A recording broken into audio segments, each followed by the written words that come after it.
I declare the Special Council meeting open at 18:03 this evening. Good evening, councillors, staff, ladies and gentlemen. This meeting today is being held on Whadjuk Noongar Budja, and I'd like to acknowledge and pay my respects to elders past, present and future.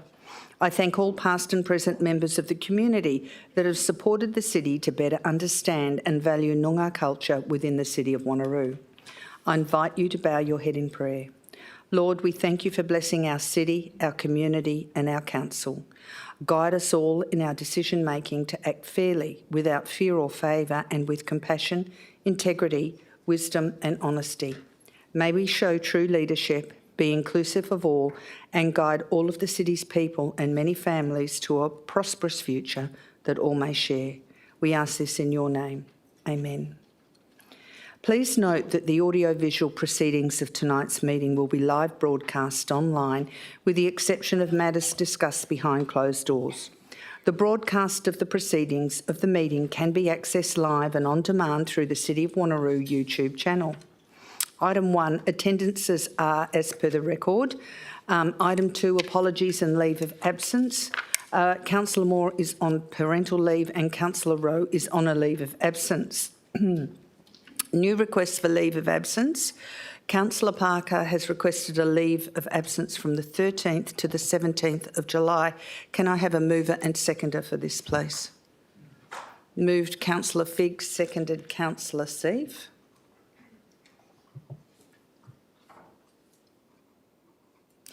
As the electronic voting is not working this evening, can we have an approval by a show of hands this evening? Thank you. And that is passed unanimously. We now go, Councillor Berry has requested 3 leave of absences, one from the 7th of August to the 4th of September, one from the 16th of September to the 23rd of October, and one from the 13th to the 23rd of November. Do I have a mover and seconder for this? Councillor Wright moving. Who is the seconder? Councillor Huntley.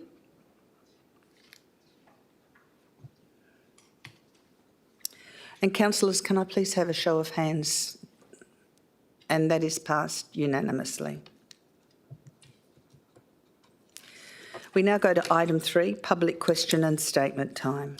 In accordance with section 7.4b of the Local Government, that is Administration Regulations 1996, a council at a special meeting is not required to answer a question that does not relate to the purpose of the meeting.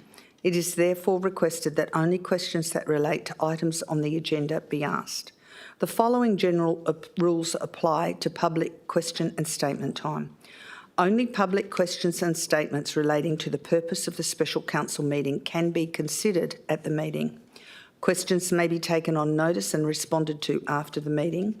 Questions may not be directed at specific council members or a city employee. Questions are not to be framed in such a way as to reflect adversely on a particular council member or a city employee. Each person seeking to ask questions or make a statement may address the council for a maximum of 3 minutes each. You will be notified by the ringing of a bell when you have 30 seconds remaining of your time, and when your 3 minutes has been reached, the bell will ring for a second time. We have questions from Ms Martin from Carramar. Would you like to come to the podium and ask your questions? Thank you. Good evening, councillors. Thank you for allowing me to ask questions on this particular night. Based on the city's 91,853 rateable properties, an average increase under $2, which I think is what was quoted, per ratepayer would generate approximately $9 million in additional annual revenue. Can the administration confirm whether this estimate is accurate and advise if savings or cost reductions can be found to avoid or reduce the proposed 6% rate increase? Ms Wollaston, would you like to respond to that question? Thank you, and through you, Mayor. So the 2026-27 budget proposes to raise $14.4 million more in rates than the estimated amount raised in 2025-26, and that includes not only residential but also unimproved commercial, industrial, rural and mining properties. So during the budget process, the administration targeted various cost savings totalling over $6 million, noting that due to various cost pressures, the budget still presents an operating deficit of $2 million.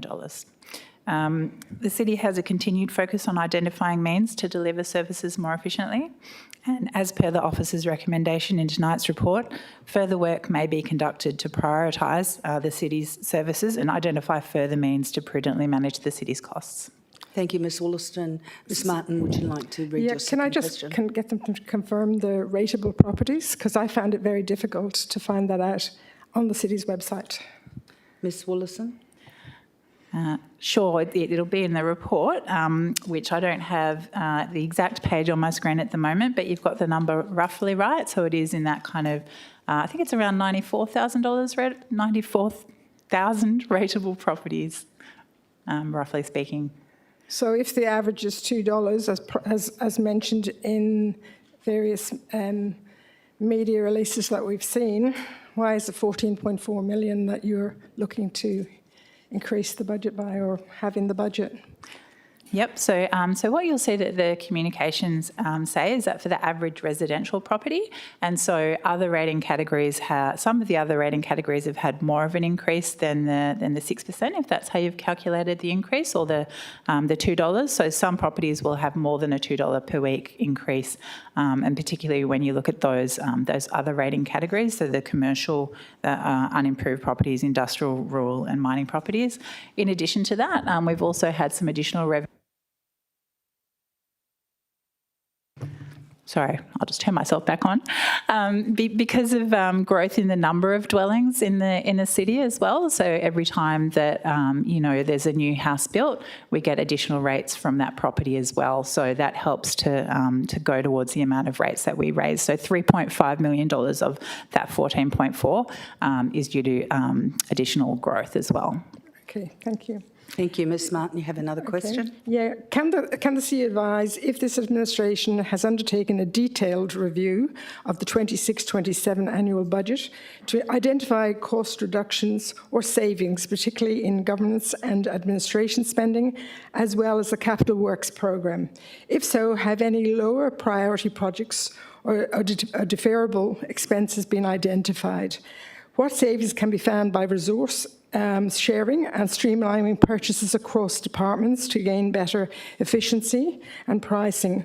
To lessen the burden on ratepayers in 26-27, the proposed increase of 6% is excessive and in this current climate. Thank you. Director Wollaston. Thank you, and through you, Mayor. So absolutely. So during the budget process, the administration targeted various cost savings totalling over $6 million, noting that due to various cost pressures, and as I mentioned in my previous response, we still have an operating deficit proposed of $2 million. And the review certainly encompassed all areas of operating expenditure, so it was quite detailed line by line. The capital works program was also extensively reviewed through the budget workshops, just to ensure an appropriate balance between asset renewal obligations and strategic investment to support the city's growing population. So as a result of that review, a number of projects were either rephased or deferred, reducing the proposed capital works program by approximately $38.5 million. Now, the city does remain focused on continuing to identify opportunities to improve efficiency and deliver value for ratepayers. And as outlined in the officer recommendation before council, further work may be undertaken to review services and prioritise activities to ensure the city's resources are directed to areas of greatest community benefit while maintaining long-term financial sustainability. So you mentioned a couple of specifics. So in relation to resourcing, The city's workforce plan was adopted in council in June 2026, so last month, and it includes a revised organisational structure designed to support more efficient service delivery over the longer term, which will be progressively implemented over the next 12 months. The proposed budget also includes initiatives to reduce reliance on temporary personnel and increase delivery of selected activities through in-house resources where it's more cost effective to do so. In relation to purchasing activities, the city's purchasing policy requires staff to seek best value through competitive procurement processes. In addition, we have work underway through a council plan project to develop a strategic procurement plan. So that will work to identify further opportunities to make sure that we're really benefiting from the city's purchasing power, that we've got really strong procurement practices and that we can achieve better practice, better value for ratepayers. Thank you, Director Wollaston. So And can your I just third question? can I just clarify if the city has a purchasing officer or a purchasing department where they consolidate the purchasing? Director Wollaston. Yeah, so we certainly have a contracts and procurement area which oversees purchasing activities throughout the organisation and helps to ensure that there are controls in place so that competitive purchasing practices are followed and scrutinised. Okay. Thank you, Director Wollaston. Ms Martin. Sorry, the other thing is, is it possible for us ratepayers to get a list of those projects that you've cut back on? Because I certainly went through the budget and I thought there was lots of stuff in there that was like beautifying the city when we're all doing it hard. Could be possibly cut back on those. So if it's possible to get a list of where you've made the savings, that would be really, really good. So Just a moment, Director Wollaston. Are you able to do that? Yeah, I can take that on notice, that's fine. Thank you. Thank you. Ms Martin. Yep. The city spends about 6.5 to 7.2 million each year replacing vehicles, including waste trucks, parks and maintenance vehicles, ranger vehicles and light fleet vehicles used by administration staff. This is one of the city's largest recurring capital expense. Is the city transitioning to electric vehicles to reduce operating costs and deliver better environmental outcomes? If not, why not? Director Wollaston. Yeah, thank you, through you, Mayor. So the city certainly does continue to review options to transition to electric vehicles. When assessing vehicle replacement options, the city considers the total cost of ownership over the life of the vehicle, including the initial purchase price, energy or fuel consumption, maintenance requirements and other operating costs. For heavy vehicles, the higher net capital cost of electric alternatives currently still does outweigh the savings generated through lower operating and maintenance costs. And we do acknowledge there are likely to be long-term financial and environmental benefits from transitioning to electric vehicles. Just noting that further investment in supporting charging infrastructure may also be a consideration before pushing for broader adoption. Thank you, Director Wollaston. Ms Martin, you have another question? Yep. Will properties in the city who do not have street lighting or footpaths, i.e. rural properties, still get the charges in the rates notice associated with these amenities regardless? Director Wollaston. Thank you, and through you, Mayor. So the city's rates are raised on an overall basis and in line with legislation are not intended to reflect the cost of service delivery to individuals or properties. In practice, some payers may receive greater benefit from certain services and less from others. For example, urban areas may certainly benefit from services such as street lighting and footpaths, while rural areas often require a greater extent of road infrastructure, just for example. Consistent with the Local Government Act 1995, the local government rating system reflects a collective contribution towards services and infrastructure that supports the community as a whole, rather than charging individual properties for specific amenities. Thank you, Director Wollaston. I have one last observation, that a lot of the spending that we're seeing in the budget is actually going in the Northern Corridor and the beach areas. So when is the city going to start looking at the older areas and start doing work in those areas and using the ratepayers' money that live in those areas to maintain those areas? Thank you, Ms Martin. Would Director Lee like to respond to that question, or Ms Wollaston? Because I understand in the northern suburbs there's certain ways the new infrastructure is paid for and in the old areas. So you might like to talk about how the infrastructure is paid for in the northern suburbs. Thank you.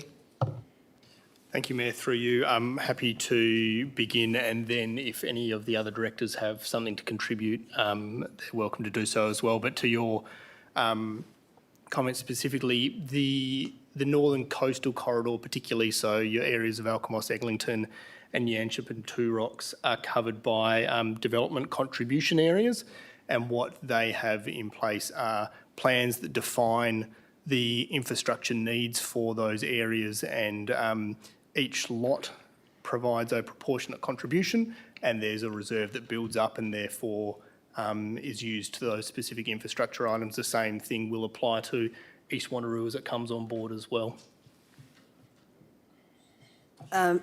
Director Lee, would you like to clarify that actually it's a user pays system for the northern suburbs and not much comes out of the municipal funds or the rating funds for this? That's the clarification I'd like to make with that. Thank you.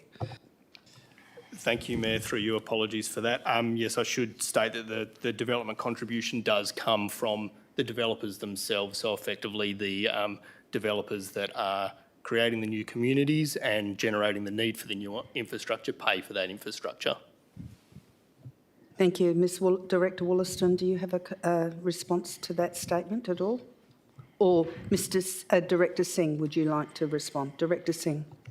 Yeah, thank you, Mayor. For the established areas, we look at the asset renewal programs, which are also funded through the Capital Works program. So Council adopted asset management strategy last year, where the intervention strategy has been changed, where the asset renewals will commence with a conditional rating hits at 7/8 for a lot of assets. As an example, you see that there is funding in the budget for Girabin Hub redevelopment. That's just one example where we're looking at now renewing those assets which are older and are at the end of their life. Thank you, Director Singh. There's the response for you, Ms Martin. I've just got one last question, if that's okay. Why, when the rest of the community have to work within their budgets to scrimp and save and change things, did the City of Wanneroo administration see it as their right to load the ratepayers with an increase that is much more than the CPI? I'll take that as a statement, and thank you for your time. No, it's actually a question. I know it's a question, but it's a rhetorical question. It would be hard for the directors to respond to that, and we haven't passed budget yet, so will you please take your seat? Thank you. And your time is finished. You've had your second bell.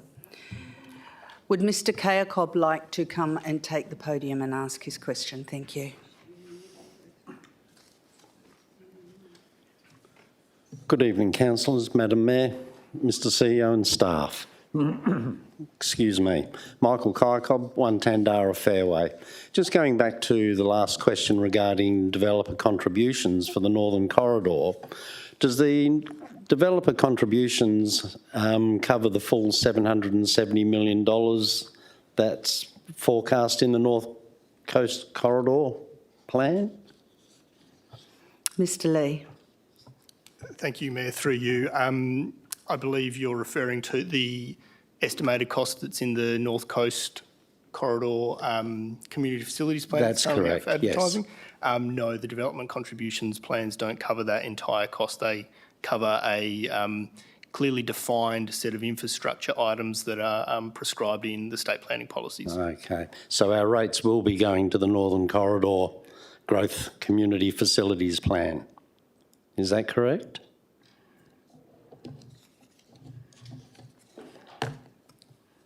Thank you, Mayor. Through you, I think if I can reference an answer that Director Wollaston provided earlier, that rates are distributed across the entire local government area rather than being to a specific location.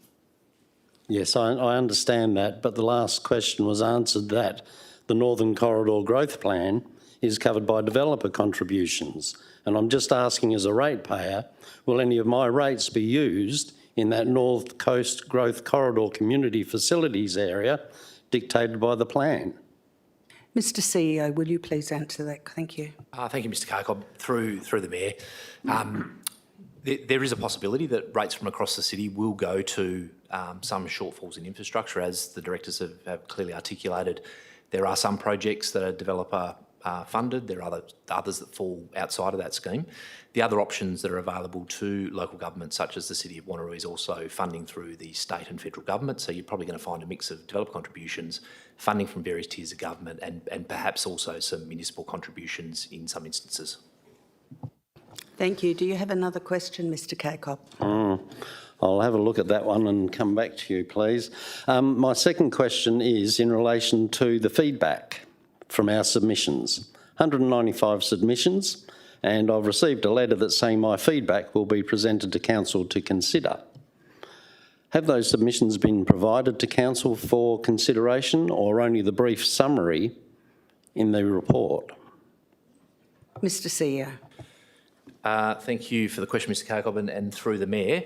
Every single submission that was received was provided to Council in full and placed on the hub, so the councillors have access to that document.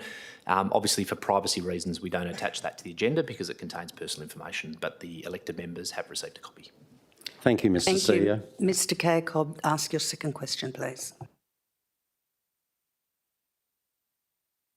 Could you turn your microphone on, please?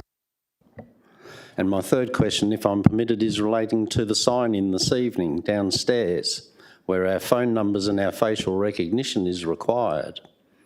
And we were provided, I don't know if that's facial recognition or if it's just a photo.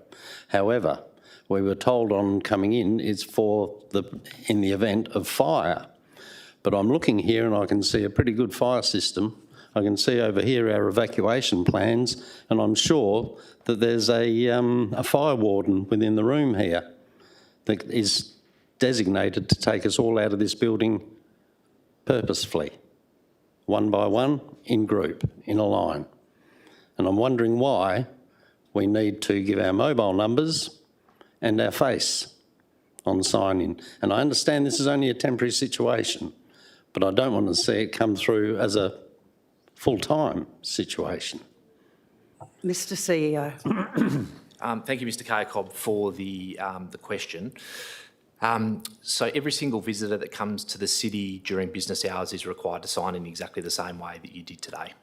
Sign in to see a staff member, photos taken for identification purposes, contact details are taken, and basically the city gets alerted when that person, so it's part of our system of maintaining visitor safety and also staff safety within the building. Over the last few months, we have identified some shortcomings, particularly around the elected member and community space on Tuesday nights. So we've been practicing and rehearsing a number of different scenarios to make sure that everyone's looked after. If there is an emergency, as an example, and everyone needs to vacate to the car park, we've obviously got to do a sweep of the building. In terms of contact details, it's likely to contact you after the event to make sure that there was no instances or you did get out okay. What we do find sometimes is that people don't go to the marshalling area, they just decide to go home. So it's just part of making sure that everyone's looked after and everyone's safe while attending public events here at the city. Oh, and sorry, just to answer that as well, there's no facial recognition software, it's just a photo. I've never had to use a photograph before. Everyone that comes to the city for an appointment has had to run through the same process that you do. So I don't know whether you've been... I come to council meetings on a regular basis, sir, and I haven't had to sign in like that before. So this has only been introduced as of this week?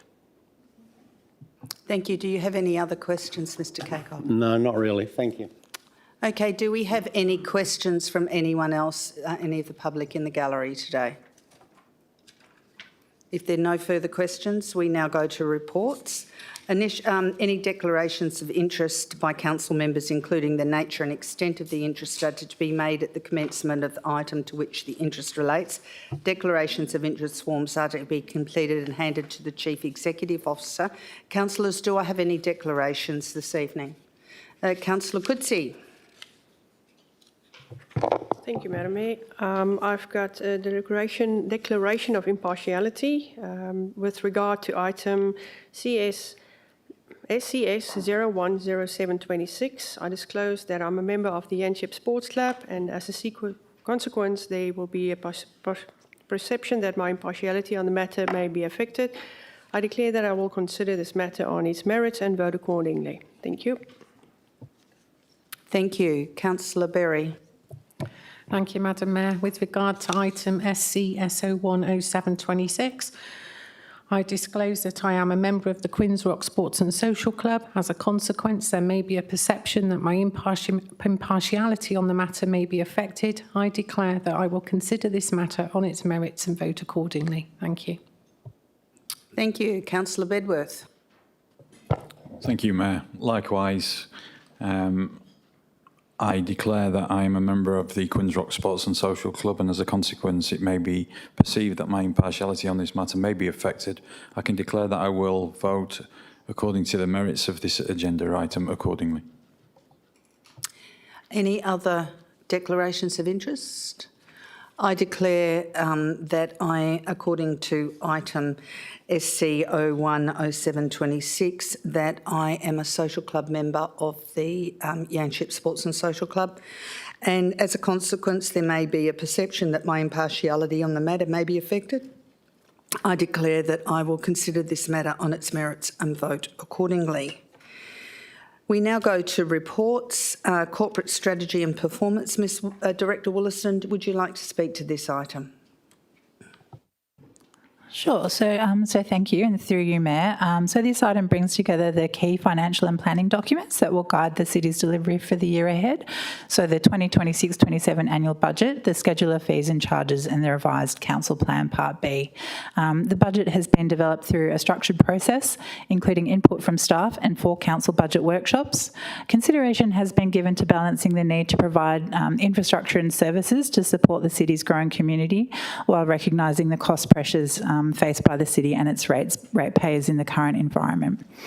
Overall, the proposed operating position, a deficit of $2 million, represents an improvement on the 25-26 forecast deficit of $9.2 million. Just noting that we are continuing to gain a clearer picture of end-of-year finances, and the deficit is now looking likely to come closer to the originally budgeted position of $5.2 million deficit.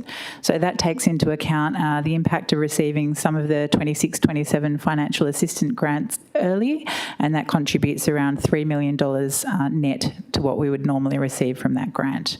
The agenda report also highlights the submissions made in relation to the proposed differential rates, along with the petition that was brought to the June council meeting, which primarily highlight concerns with the rate increase, the cost of living, and the city's cost of doing business.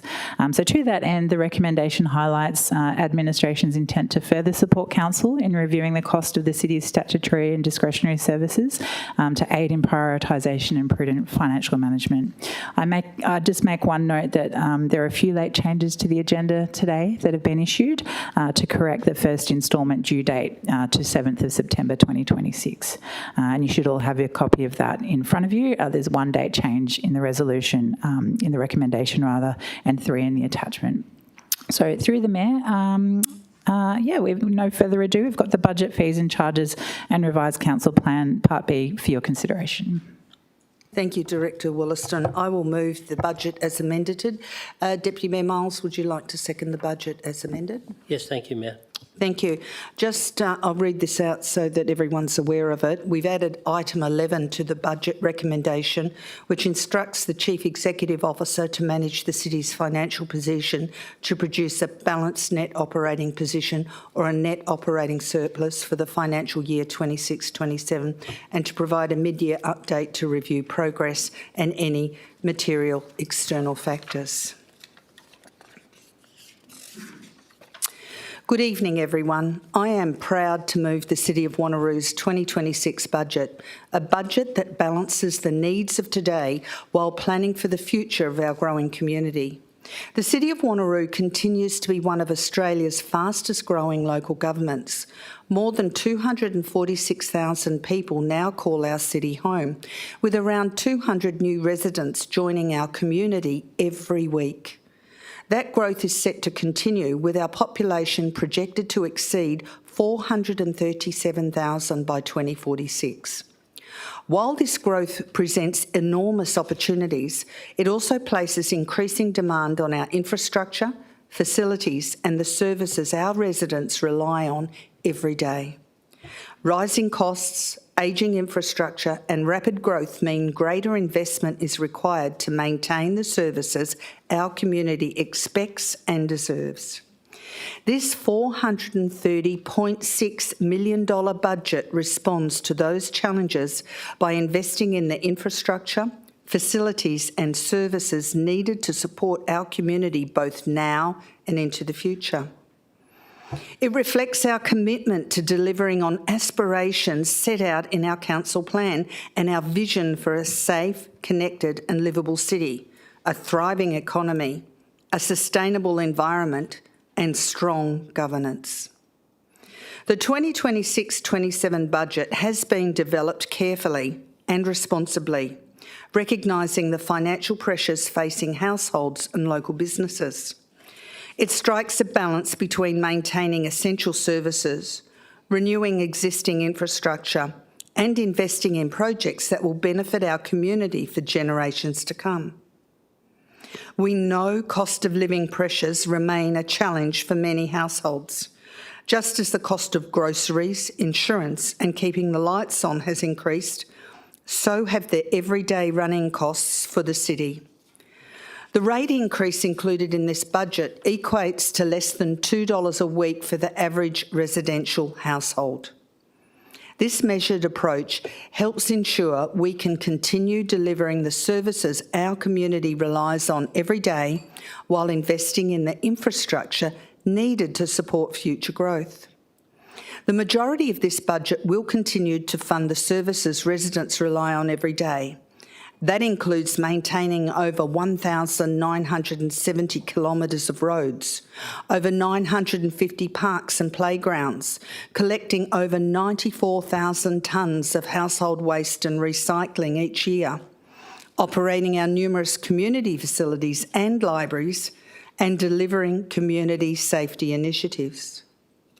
This year, we are also delivering a $138.6 million capital works program that will enhance community infrastructure across the city.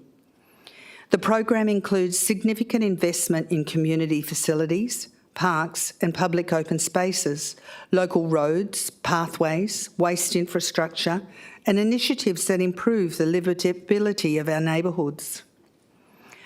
One of our largest capital projects is the Alkimos Aquatic and Recreation Centre, with $12.5 million of this year's budget allocated towards its completion.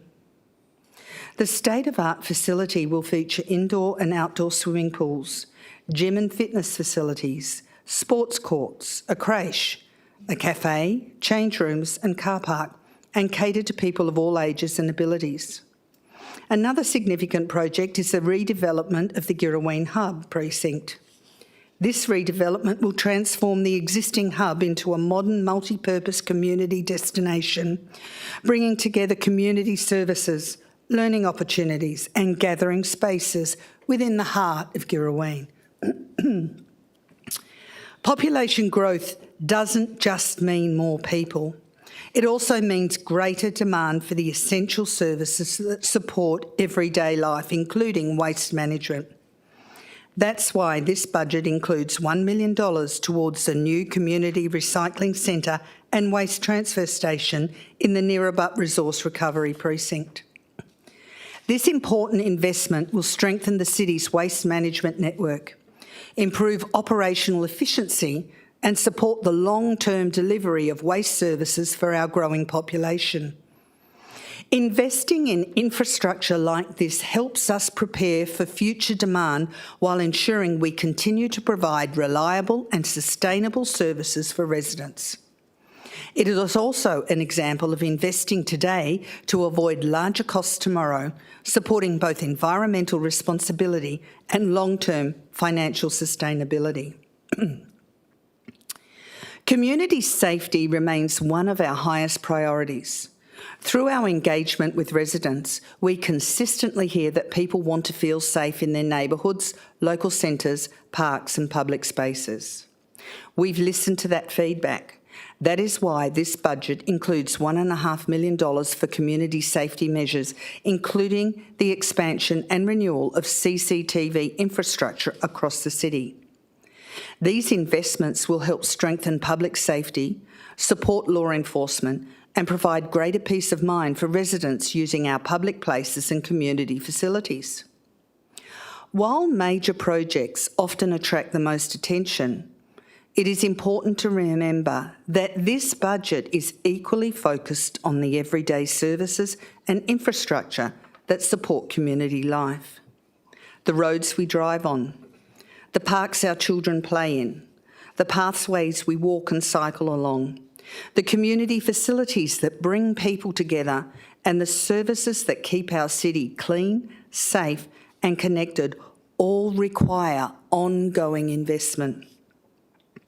These are the assets and services residents rely on every day, and this budget ensures we can continue to maintain an improvement as our community grows. Just as importantly, this budget continues to fund the essential services that support everyday life across our city. Every dollar in this budget has been allocated with a clear purpose to deliver value for our community and build a stronger city for the future. I would like to acknowledge the considerable work undertaken by councillors and administration throughout the budget development process. Preparing a budget of this scale requires careful planning, constructive discussion, and a shared commitment to achieving the best outcomes for our community. I sincerely thank everyone involved for their contribution. And most importantly, I would like to thank our residents. Your feedback and ongoing engagement help shape the decisions we make and ensure we continue delivering a city that reflects the needs and aspirations of our community. Councillors, this budget is responsible, balanced, and forward-looking. We have spent many hours together in budget workshops, carefully shaping a budget that reflects the priorities and needs of our community. I believe this budget represents a strong and balanced approach to delivering essential services, managing growth, and investing in our future. I commend the 2026-27 budget to Council and hope you will join me in supporting its adoption. Thank you. Deputy Mayor Miles, would you like to speak to the motion? Thank you. Yeah, thank you, Mayor. Just briefly, just to add some comments from myself, and I will be supporting the budget this evening, the 26-27 budget. And I too want to acknowledge the councillors that participated with administration on having some very robust discussions during those workshops over the past recent months. Now, as a local government, we are all responsible for providing for enough for the renewal of aged building and infrastructure, and we know we have some, maintaining our assets, which is roads, parks and gardens, and building reserves so our future generations are not left with a future bill that they may not be able to bear. We could choose to cut capital works, but that would simply shift the burden onto future families, and I don't believe that's responsible or in good governance. Now, there are cost pressures, and no councillor wants to overcharge ratepayers. And throughout the budget process, we have looked for the efficiencies and cost savings, and they have been found on behalf of some of the areas of our business. However, operating costs continue to rise, with budget forecasts of 6.9% increase in the operating costs. Now, some of those costs we have no control over at all. Many of these increases are outside council's control. Earlier this year, we were advised that the state government has stopped the Community Sport Recreation Facility Fund for the moment, also the Community Nightlights program. Now, we actually, in this year's budget, we were hoping to receive about $1.7 million in funding for projects. Elliott Park Club Rooms, Kingsway Indoor Stadium, Kingsway Football Change, and Kingsway Rugby Floodlighting. And obviously, those projects still had to go ahead, and therefore money needed to come out of reserves and out of this budget to make those projects happen. And because of those two funding, the CSRF funding was stopped. One of the local bowling clubs was not able to upgrade their synthetic green as well, so that project just got cancelled. So without state government, these projects have been fully funded by the ratepayers. And just for those that may want to know, $1.7 million is actually 1% of our rates. Utility costs have increased by approximately $1 million, largely due to electricity, water and street lighting. As a guide, we collect the emergency services levy on behalf of the state to put out to our emergency services. Some of that does come back to our volunteer services, but that increase on the rates notice is going to be 5%, out of our control. We don't control that. The other bugbear is the Mindarie Regional Council gate fee. It has increased from $190 a tonne to $219 a tonne. So for around 60,000 tonnes of residual waste that goes there, that will represent an additional $1.8 million on our ratepayers. Obviously, waste trucks, fleet vehicles, and all that have increased through some 5% increase in those charges as well. The WA CPI currently stands at 4.6%, and I've always maintained that council rate increases should be around the rate of inflation wherever possible. This year's rate increase is approximately 1.4% above, and I do consider that to be the upper end of what is acceptable given the external cost pressures. Over the last few years, we've absorbed all of those cost increases and not put them into our... But this year, we've had to now just bite the bullet and ask our residents to start paying more. I appreciate administration agreeing to the request to put satellite communications in our volunteer bushfire brigade vehicles. Our volunteers go out to dangerous spots. We're going to be putting Starlink in those vehicles, so members of our volunteer community will be able to stay in contact at all times while in their operational capacity. I'm also pleased to see that locally, Grandis Park Sports lighting is going to be finished later this year. New lighting is going to be installed in the Grandis Skate Park, and we're going to include some improvements in tree planting in and around the end area further.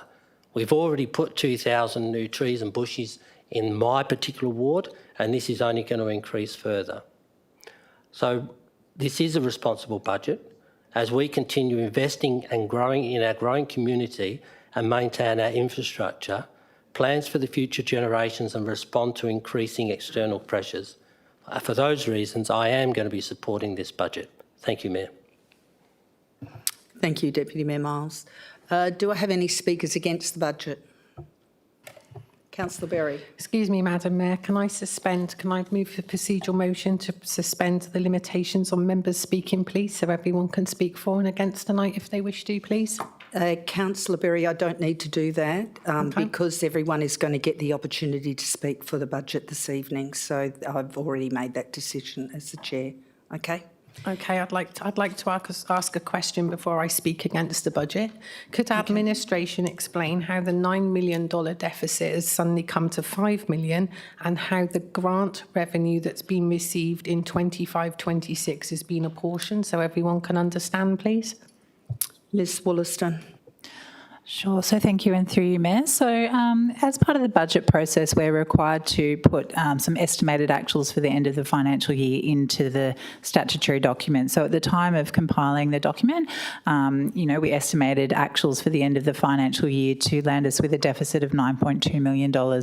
One of the key factors which is challenging to forecast in those last couple of months of the year is typically materials and contracts expenditure, where, finance has, typically works hard with the organisation to understand what final invoices are coming in, what final works will be delivered to get a clear picture of that. And that's exactly what they did this year, in the last couple of the months of the year, to get a clear view of what the deficit might look like.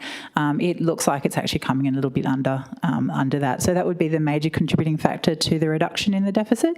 In terms of the financial assistance grants, thank you for your questions in regards to that over the past couple of days as well. So typically the financial assistance grants, they're kind of cascade down from the federal government through grant commissions in every state. So the WA Grants Commission has paid early some of our 26-27 grant amount. So the total amount which is estimated to be due to us next year is $11 million for that particular grant, and they've distributed 80% of it early this year, so $9 million. They tend to do that every year, so they tend to, I think last year they distributed 50% 50% of it early. And so I think this year we only had received 50% of this year's allocation this year because we received 50% of it last year. And so then when you put this year's 50% together with next year's 80%, we're probably getting about $3 million more than what you would normally receive for a full year's allocation. So that partially goes towards that improved deficit position as well of it's looking like coming in around 5-point-something million as opposed to the 9.2 million that we had in the estimated actuals. I hope that helps. Thank you, Director Williston. Do you have another question, Councillor Berry? Yeah, just a follow-up question. So if we've had 80% this year, 50% last year, so in effect we've allocated 130% this year. Next year, if we only receive 50% or later on this financial year we're currently in, 26-27, would I be right in saying that that could compound the deficit that we're about, well, that Council Administration are asking us to approve tonight of the 2 million? Because we're not obviously going to, we're going to got 20% left this year, and whatever they throw us next year, and they won't throw us 100%, I very much doubt. Thank you. Director Williston. Yeah, thank you. Through you, Mayor. Yeah, absolutely. So if we only receive 20% of this year's, if we receive less than 100% of the total grant amount that we should be allocated next financial year because we receive some early next year and they change the allocation amount, the early allocation amount next year, then yes, we could have a wider deficit position next year than we've proposed in the budget. However, I'd see it only as a timing difference, not necessarily a huge difference to the amount of cash that we have in the bank, over the 1 to 5 year horizon. So it shouldn't have a particularly large impact on our long-term financial plan and our overall financial sustainability. However, yes, it would reflect that way in our end of financial year results. Thank you, Director Wollaston. Do you have another question or do you wish to speak against? I wish to speak against, if I may, Madam Mayor. Go ahead. Thank you. I'd like to begin by acknowledging the work undertaken by the executive leadership team and all city staff in preparing this year's budget. Despite that work, I cannot support this budget. My concern is not simply the proposed 6% rate increase. For me, the percentage itself is not the issue. Last year, Council adopted the 25-26 budget, which was presented to us as a balanced budget with an overall rate increase of 3.5%. Tonight, we're being asked to adopt a budget that openly forecasts a 2 million operating deficit with an overall rate increase of 6%, and that is before we have the final audited outcome for 25-26. Since last year, the city's forecast operating position has moved from what was presented as a balanced budget to a forecast operating deficit. While I acknowledge the impact of the timing of the Commonwealth Financial Assistance grants, the underlying operating position remains in deficit, and that concerns me. I do not believe we should accept forecasting operating deficits as the new normal. When I was elected to council, I inherited a city with a reputation for disciplined financial management and strong reserves built through difficult decisions made by previous councils. I believe we have a responsibility to demonstrate that same financial discipline and leave the city in no weaker financial position than the one entrusted to us. Our plan for replenishing reserves increasingly relies on future returns from the continued development of the Nirabup industrial area. In today's uncertain economic climate, that also concerns me. Employee costs are budgeted to increase from 101.6 million from 25-26 to 116 million in 26-27. That's an increase of 14.2% in a single year. While I acknowledge a growing city requires additional staff, our community rightly expects measurable improvements in productivity and efficiency. My greatest frustration throughout this budget process has been the lack of information available to councillors. I acknowledge that administration has identified savings during the budget process, and I appreciate those efforts. However, I have still not been provided with the level of information I requested to satisfy myself that every reasonable opportunity to reduce discretionary expenditure has been explored before asking residents to contribute more. As councillors, we have a statutory responsibility to make informed decisions. Without a clear understanding of what the city must spend against what it chooses to spend, I cannot honestly determine whether this budget represents the best possible value of money for our residents. I do not believe any decision maker should be expected to approve a budget without understanding which expenditure is avoidable and which expenditure is discretionary. I do not believe councillors should be expected to do that either. Only 2 weeks ago, I opposed a 400% increase in the CEO's delegated authority and questioned discretionary spending of $50,000 on a project that administration advised the city is not currently in a financial position to deliver. Both decisions reflected the same principle. When finances tighten, accountability and priorities matter more than ever. This is not about saying no to every discretional service. It's about recognising that when financial circumstances change, priorities must change. Families across our city do not have the option of increasing their income every single time their household budget comes under pressure. They make difficult choices every day. They're delaying purchases, putting off holidays, reducing discretionary spending, and deciding what they can afford today versus what can wait until tomorrow. They are already under enormous pressure. The federal and state governments have both introduced measures to assist households with cost of living pressures. I believe our local government should demonstrate the same discipline. The community has told us exactly of that. On the public submissions received, 75.4% raised concerns about the cost of living, 38.5% questioned value for money, and 34.9% specifically asked this council to reduce costs before increasing rates. I believe we should be listening. This debate is not about whether the increase equates to $1, $2 or $3 a week. It is about whether we have done everything reasonably possible before asking our community to pay more. If we have not challenged every discretionary dollar, then the amount of the increase is almost beside the point. For me, the question tonight is not whether rates should increase by 6%. The question is simple. Have I been provided with sufficient information to responsibly adopt this budget? And have we demonstrated that every discretionary dollar has been rigorously challenged before asking residents to contribute more? Good financial management is not measured by how much revenue we can raise. It is measured by how rigorously we challenge every dollar before I ask our community for another one. Based on the information before me, I am simply not satisfied we have. Tonight, we are making a decision that will affect every household and every business across our city. Our residents expect us to exercise the same financial discipline they're applying in their homes right now every day. We owe them nothing less. Until I am satisfied I've been provided with sufficient information to make a fully informed decision on behalf of the residents I represent, I cannot, in good conscience, support the adoption of this budget. Thank you. Thank you, Councillor Berry. I have a question of clarification. Councillor Berry stated that last year's budget was a balanced budget and wasn't a deficit budget. Could I please have clarification on that, please, Director Wollaston, whether that is in fact correct or not? Thank you. Sure, and through you, Mayor. So there's a couple of ways of looking at it. So there's a couple of statements, key statement pages in the statutory documents, which give you two different answers to that.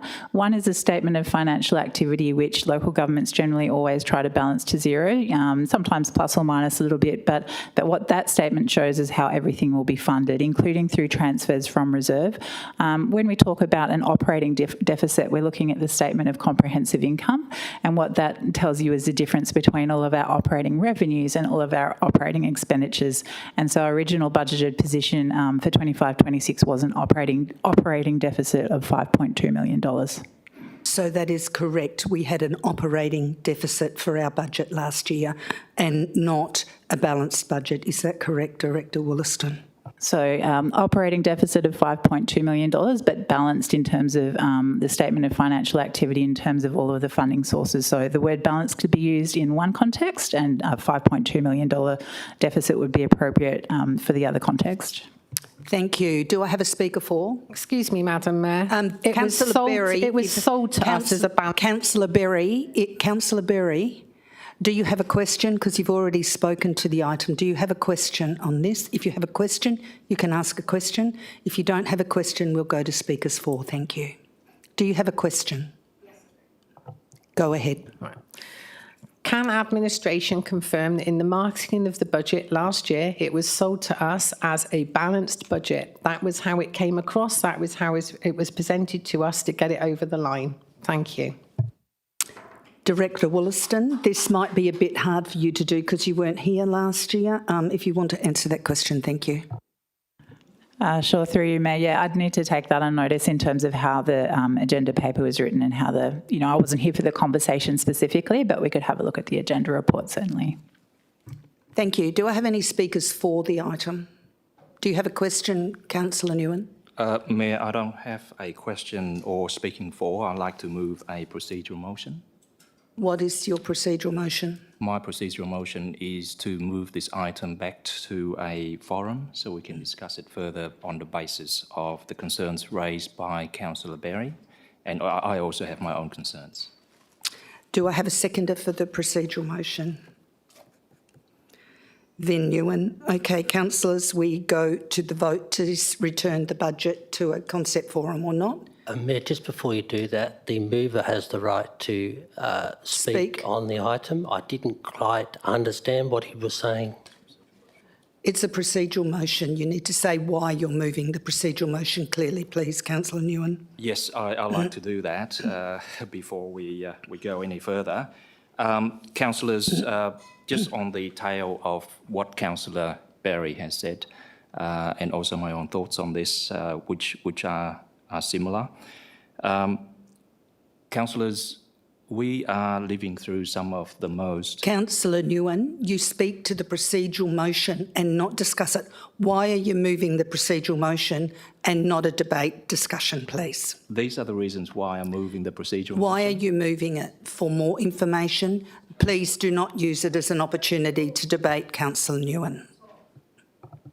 Okay, thank you, Mayor. I am moving this procedural motion on the basis that there is insufficient information for us to make an informed decision, and Councillor Berry has already outlined those. I was going to outline some of the points that I wanted to put across, but obviously I can't.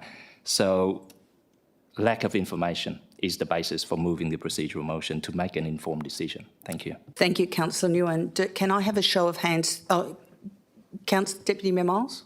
Just to clarify, I understood what the Councillor Nguyen said, but when are we referring it back? I didn't hear any of that. Oh, when do you want it referred back to? What time frame, Councillor Nguyen? Obviously, I'm a bit guided by administration on that. I understand the budget needs to be adopted before the end of July. Is that right? Mr CEO. Thank you for the question, Councillor Nguyen. The budget from memory needs to be adopted by the end of August, but obviously you wouldn't want to leave it that late because then you've got a 2-month delay to essentially, completing capital works programs, introduction of new fees and charges, so on and so forth. So I'd be suggesting that we would need to convene something with council as quickly as possible, which may mean that we need to defer items off a pre-existing forum to discuss nothing but this. So it's at the next concept forum. Okay. Sorry, Mayor. As soon as possible with administration. At the next concept forum. Okay, I've set the procedural motion in place. It is being moved by Councillor Hugh Nguyen, seconded by Councillor Vin Nguyen, to defer this item to the next concept forum. Do I have a show of hands of those for the procedural motion? I have 4 councillors supporting it, 5 supporting it. And can I have a show of councillors against?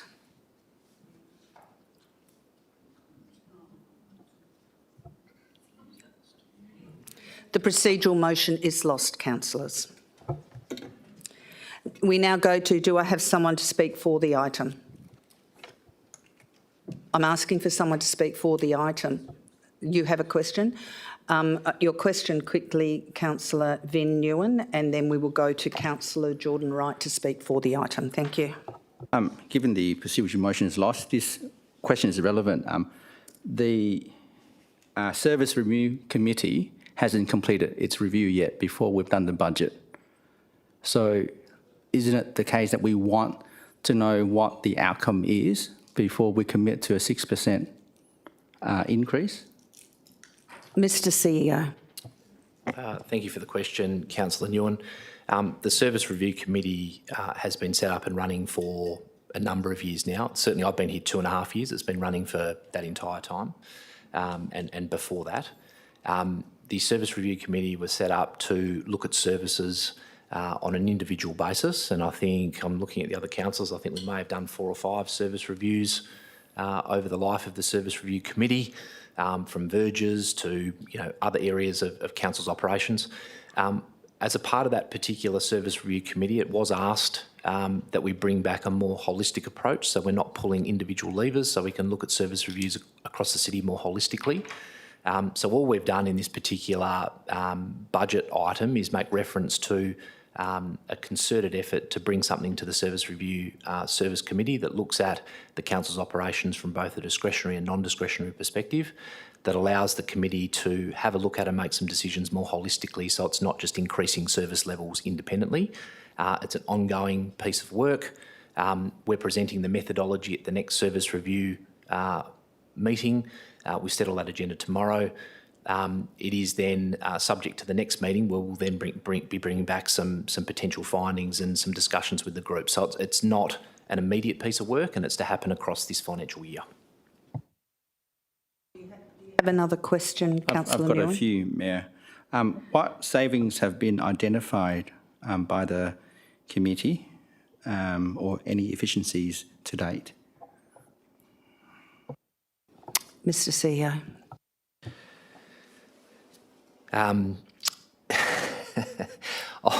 Off the top of my head, Councillor Nguyen, I'm not aware of the committee itself, and the meetings that I've been a part of has gone into a lot of detail. Some of the service reviews that I've been involved in have identified opportunities to enhance and improve service delivery. But if it is possible, I do have the CFO or the COO who might be able to answer in detail, who's actually responsible for that committee. So if it's okay, Mayor, I might ask Tian to mention some of the improvements and enhancements that have been presented to that Service Review Committee, if that's okay. I think he's going to have to duck off to another microphone. Mr. Coetzee, thank you.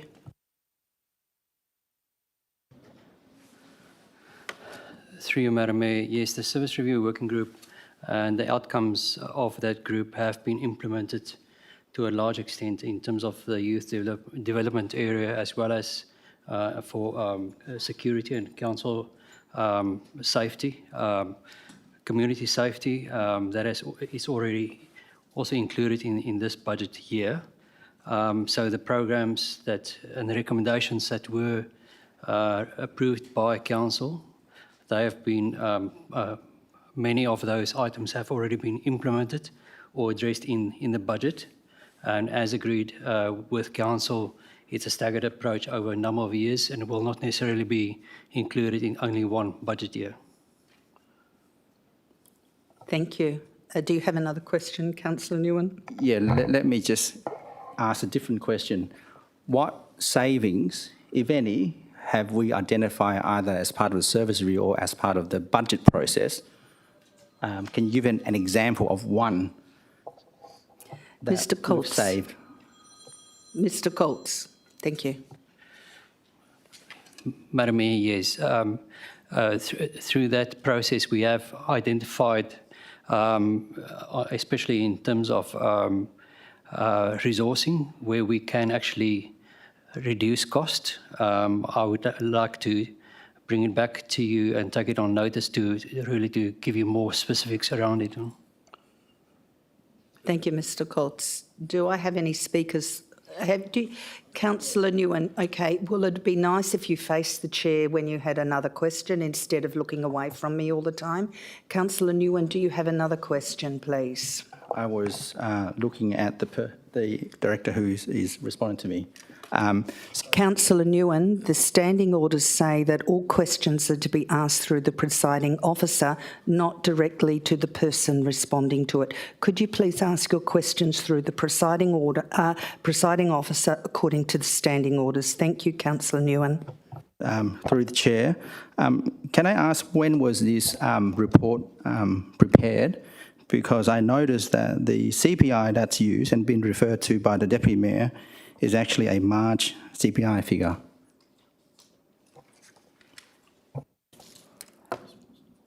Director Williston. Yeah, so to respond directly, this report was prepared, I guess a few weeks ago, the final version.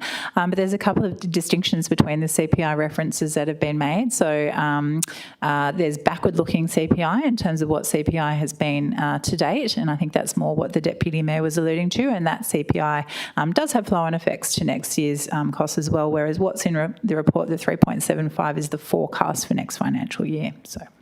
Thank you, Director Wollaston. Do you have another question, Councillor Nguyen? I do. Just in relation to the cost increase, I understand the explanation, but it doesn't make sense to me that the employees' cost is 14.2. Do you have a question? Can you please explain why it is 14.2% that increase, other than what's written in the report? Director Wollaston. Sure, and thank you, Mayor. So, the information that we've had from the finance team is basically that we factored in a vacancy rate into the budget for this financial year, and the vacancy rate has been lower than projected. So there have been a range of other reasons that have also been reported through the financial activity statements as well. But, I think we're kind of taking on board that we need to improve the way that we are forecasting and controlling our employee expenses, absolutely. But you will see an explanation of the variances through those monthly reports that we provide to Council also.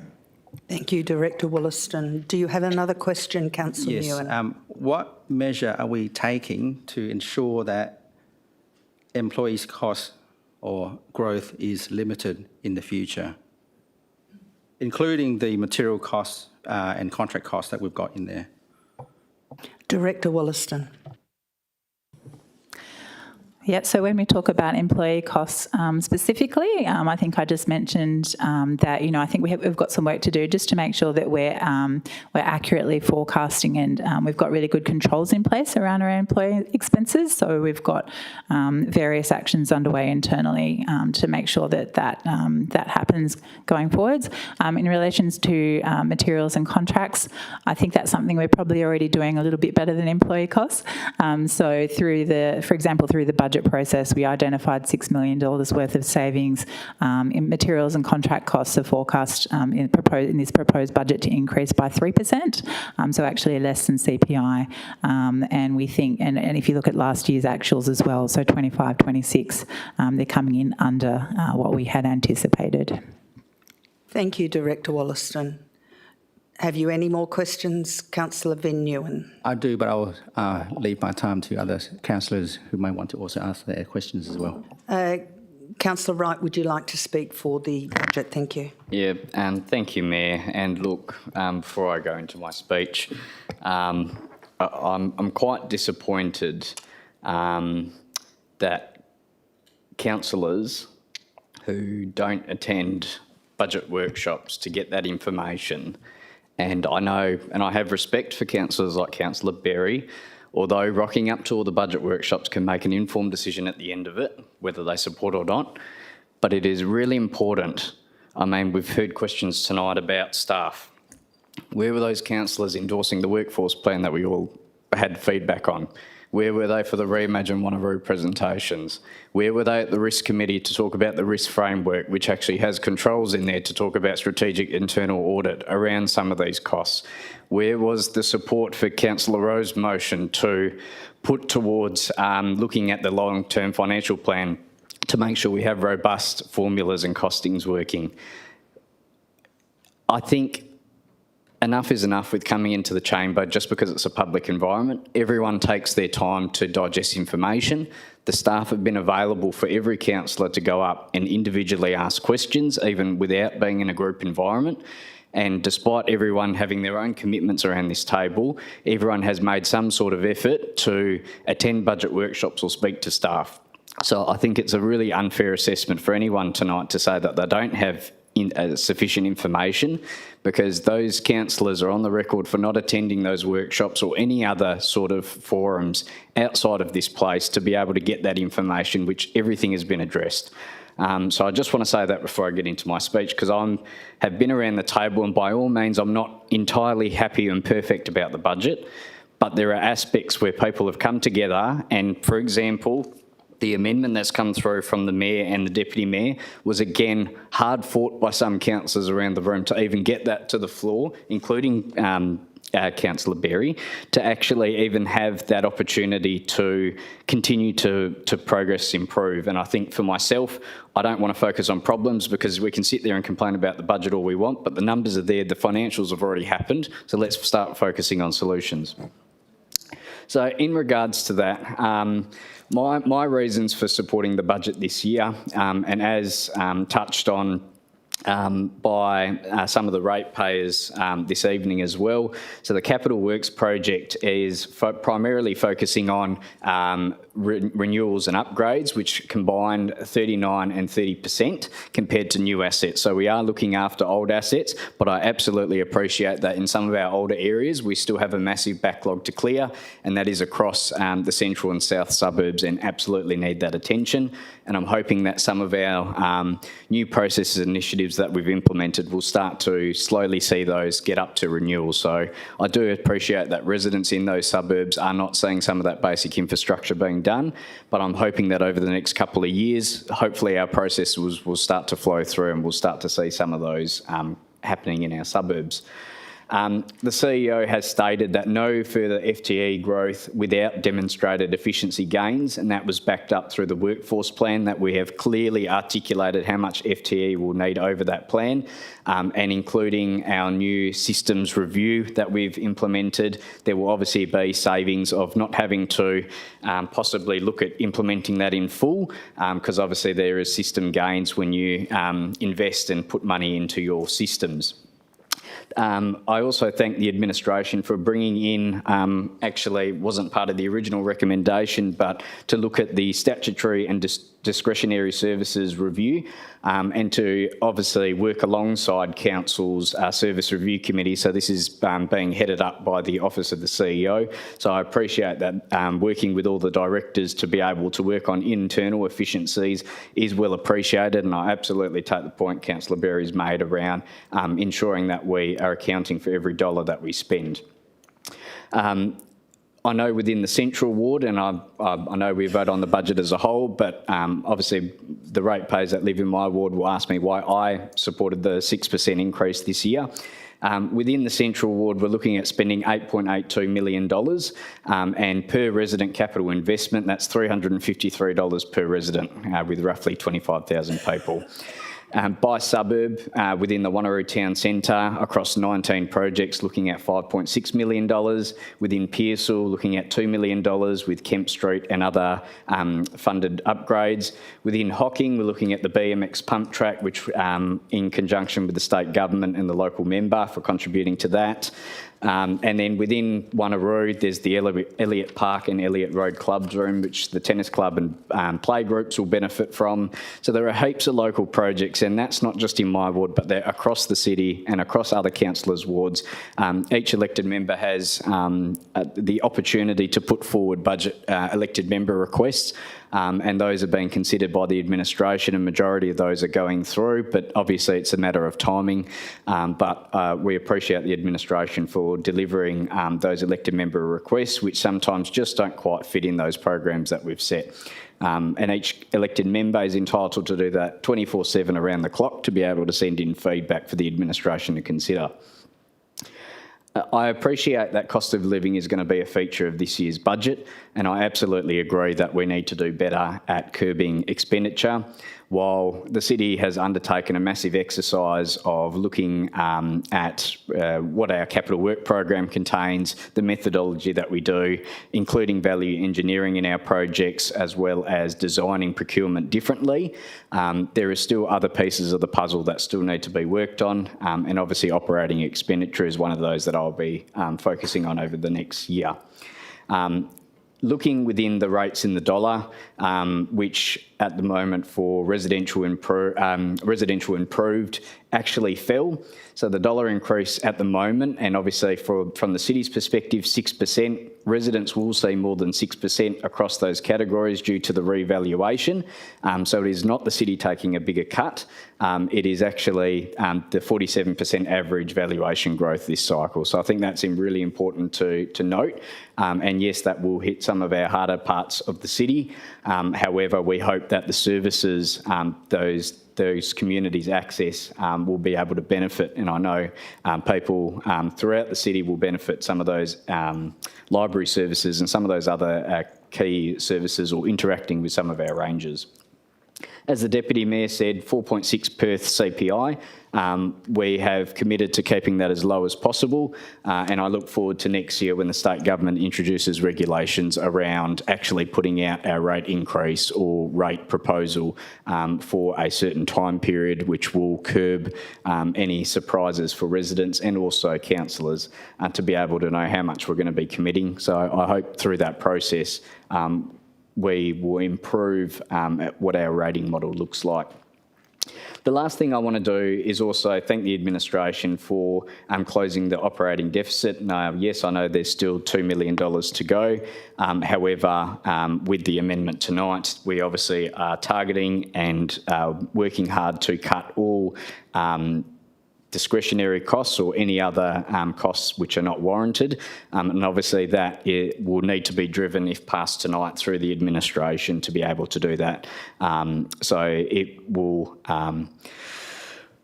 It's an important initiative to obviously look after our future rate increase. And the last thing I want to mention as well is around the legacy loan that we are paying off actually in December, which is, I think, quite important. Past councils have made the decision to obviously take out a loan to reduce the burden for people nowadays, and some of the facilities that we have, such as the Wanneroo Library, Dorduck Kepup, and some of the facilities up in the north, including partly some of it for the Alkimos Arc. However, now's our time that we need to pay that to avoid future costs. And obviously through that process, we now need to look at other mechanisms to be able to do that. And some of the ideas that councillors have put forward include developers building some of this infrastructure for new areas like East Wanneroo, where they're able to deliver it cheaper and in a timely manner. So council is certainly looking, and I've certainly appreciated the support from my colleagues around the room to be able to support initiatives like that, so we can do better at the way that we currently do business now. So I would like us to focus on solutions, and that we do have a pretty strong plan, probably the strongest I've seen since I've started on council, on how we are actually going to tackle expenditure and making sure that the administration sticks within those budget parameters. Thank you, Mayor. Thank you, Councillor Wright. Do I have any speakers against the budget? Councillor Hugh Newen. Thank you, Mayor. Just like Councillor Wright, if I could please be afforded an opportunity to make a comment before I speak against. Just in relation to the previous comment made about attendance at budget workshops, so on and so forth, and other committees, I think the comment is not warranted, simply because certain councillors, including myself, were not able to attend budget workshops. Doesn't mean that we don't have a overview of what's going on in terms of the discussions that's happened. Personally, as I mentioned in this public forum before, I've had a couple of deaths in the family, and so I have not been able to attend, but it doesn't mean that I'm not aware of what's going on. So I think before the comment is made in relation to that, certain councillors have work commitments, other commitments, family commitments. We just need to be mindful when we make those comments. Councillors, I'm speaking against the budget tonight, and I will not be supporting the budget on a number of bases. We as a community are going through some of the most horrendous global shocks at the moment, economic shocks at the moment, including the war in the Middle East, which we have all seen has driven up the cost of living even further. We are also living through one of the most profound cost of living crises in living memory. And that is true because 75.4% of our residents, as part of the public consultation for the rate increase, has indicated that they are concerned about the cost of living. So I think that fact can't be ignored.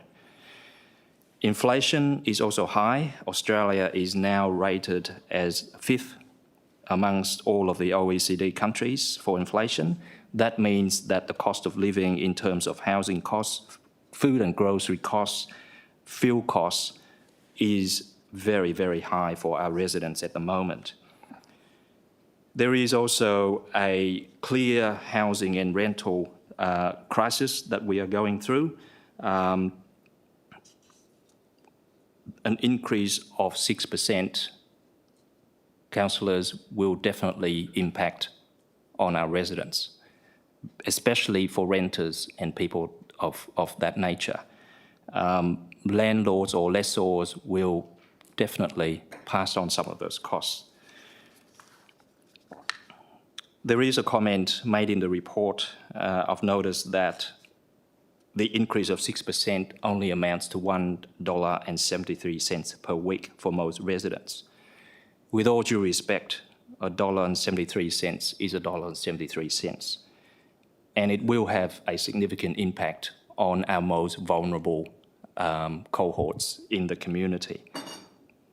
$90 a year is still $90, and in this economic environment, it is significant. You've heard tonight from Councillor Berry in relation to the need to examine perhaps some of the discretionary spending that should be scrutinised further.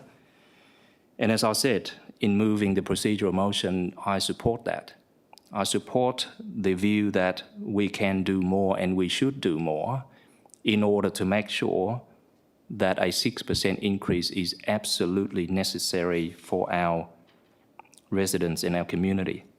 Because at the end of the day, the economic welfare of our residents must be one of the first priorities for this council. So we need to make decisions on the basis of full or near full information. Councillors, deferring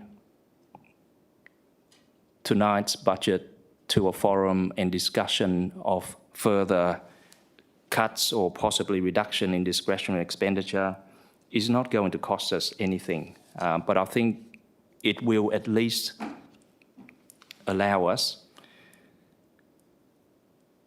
to show some goodwill to our residents and our community. Obviously, the motion was lost, and for the reasons I've outlined, I cannot support this budget. Thank you.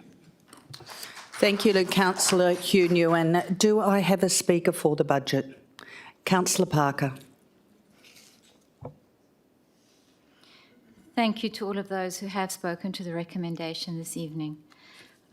Making my decision on the budget this evening is based on my understanding of the past, present and future financial challenges being faced by both administration and this council. I am confident that I have been supplied enough information to make my decision tonight and thank administration and councillors for the hard work resulting in the recommendation tonight. There must always be ongoing work as to how to make improvements, and that must be done and will be done on an ongoing basis. Can I assure residents the questions asked by councillors this evening have been asked and they have been answered? The city's administration, much like all organisations, businesses, right down to individual residents within the city, are facing increased prices across the board and are extremely aware, as are all councillors, that the rising costs are going to continue. Add to that the pulling back by both state and federal governments of their grant funding and other funding sources, This will result in administration and council facing additional financial challenges and responsibilities that must not be underestimated. As we all know, Wanneroo is experiencing unprecedented growth in new areas, increasing infill in older areas, and increasingly higher density living, all of which are going to continue to challenge both present and future community needs and vital infrastructure.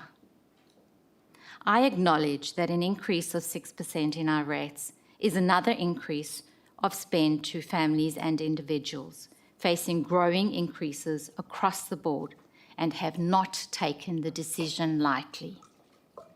However, if this organisation is to continue to ensure this city's growth and viability, a responsible approach to finances must be taken. I believe that with the ongoing scrutiny of our finance team and with council, the recommendation tonight is just that. And it is for these reasons I will be supporting the recommendation and budget this evening. Thank you. Thank you, Councillor Parker. Do I have any speakers against the budget? Councillor Van Nguyen. I do have a few more questions, Mayor. Just going back to the savings, I know that many councillors have worked really hard in the last year to find savings, efficiencies, cutting costs.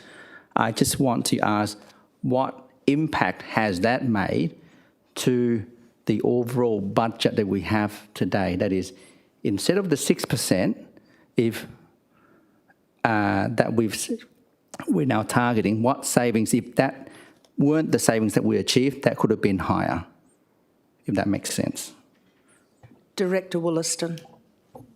Thank you, through you, Mayor. So the information I have is that around $6 million of operational savings were found through the budget process. So that would be around a 3% of rates increase further to what we have proposed. Thank you, Director Wollaston. Councillor Van Nguyen, through the chair, please. Do you have another question? Yes. So that 3%, can you sort of elaborate? Because we've got a 14% increase in employees' costs. Councillor Nguyen, please address the question through the chair, not to the director. Director Wollaston, thank you. Thank you, and through you, Mayor. So that $6 million, I understand, was primarily on materials and contracts. So that's what's led to the proposed budget increase of 3% on materials and contracts, which otherwise would have been higher. Thank you. And Director Singh, would you like to address that question as well? Thank you. Yeah.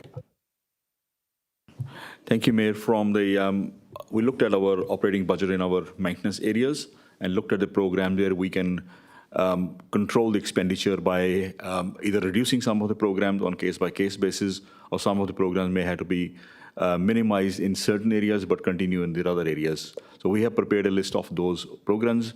That list is not certain, but we'll be managing the overall budget to achieve those savings. Thank you, Director Singh. Do you have another question through the chair, Councillor Van Nguyen? Do you want me to say through the chair every question? Yes, please. Through the chair.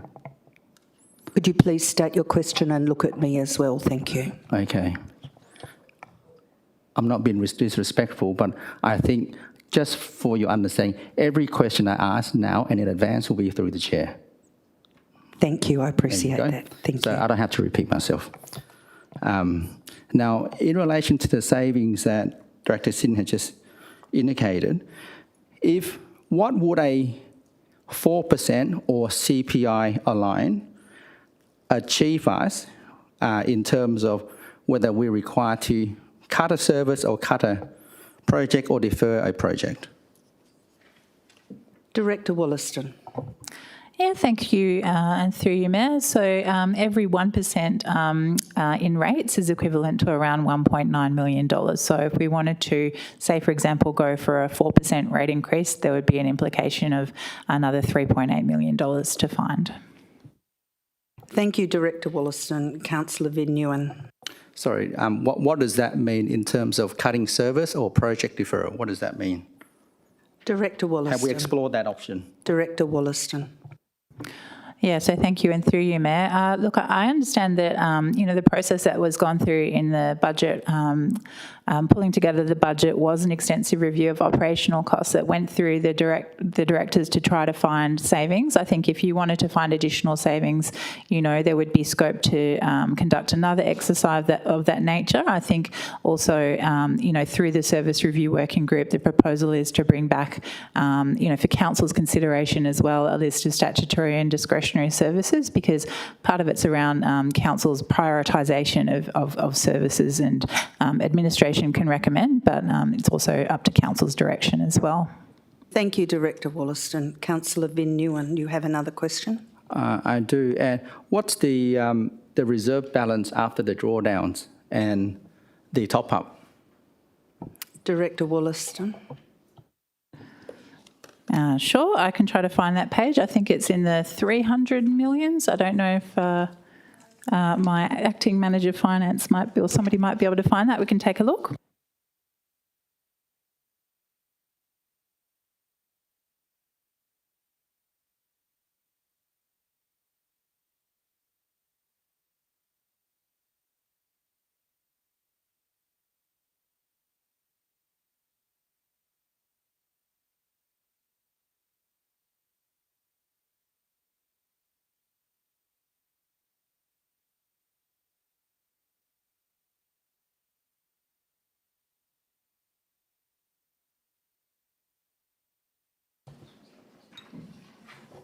Mr Kutsi, thank you.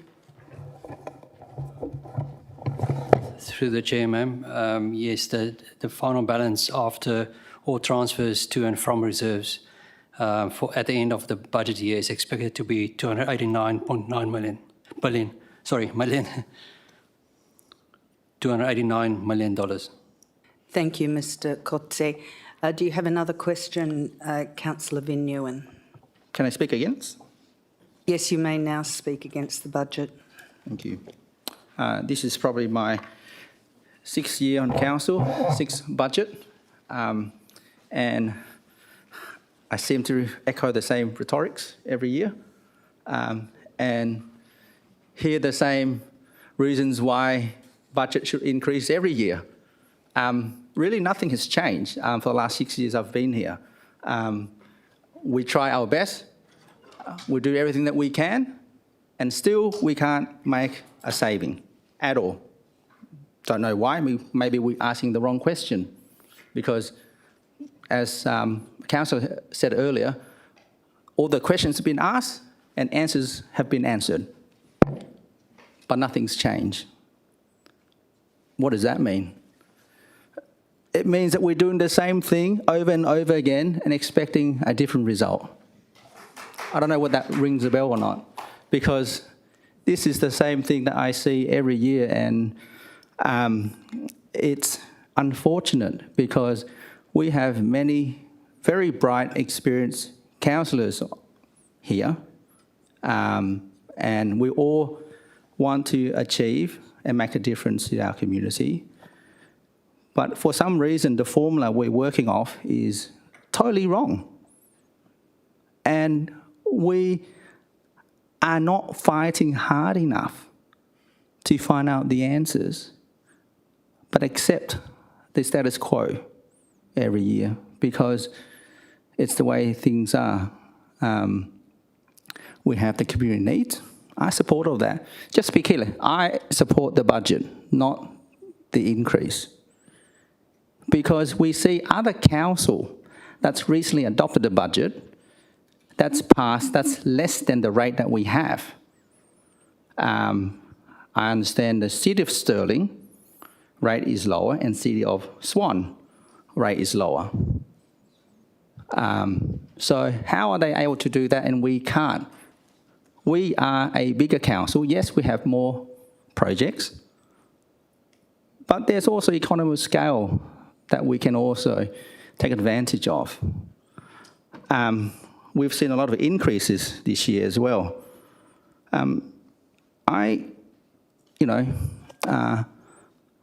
I try my best to remind myself to push harder, fight stronger, but it's not making a change, which is unfortunate. We're here today again and again next year and again next year, and we're going to say the same thing because our budget needs it. There's nothing else we can do. So, I don't know, I might see you again next year and we're going to have the same conversation. Nothing's going to change. We can attend every meeting.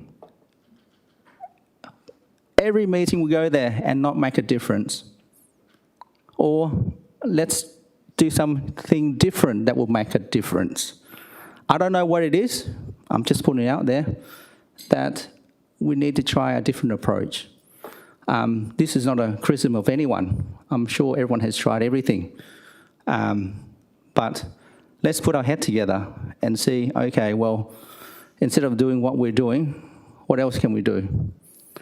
We have a service review that started 2 years ago.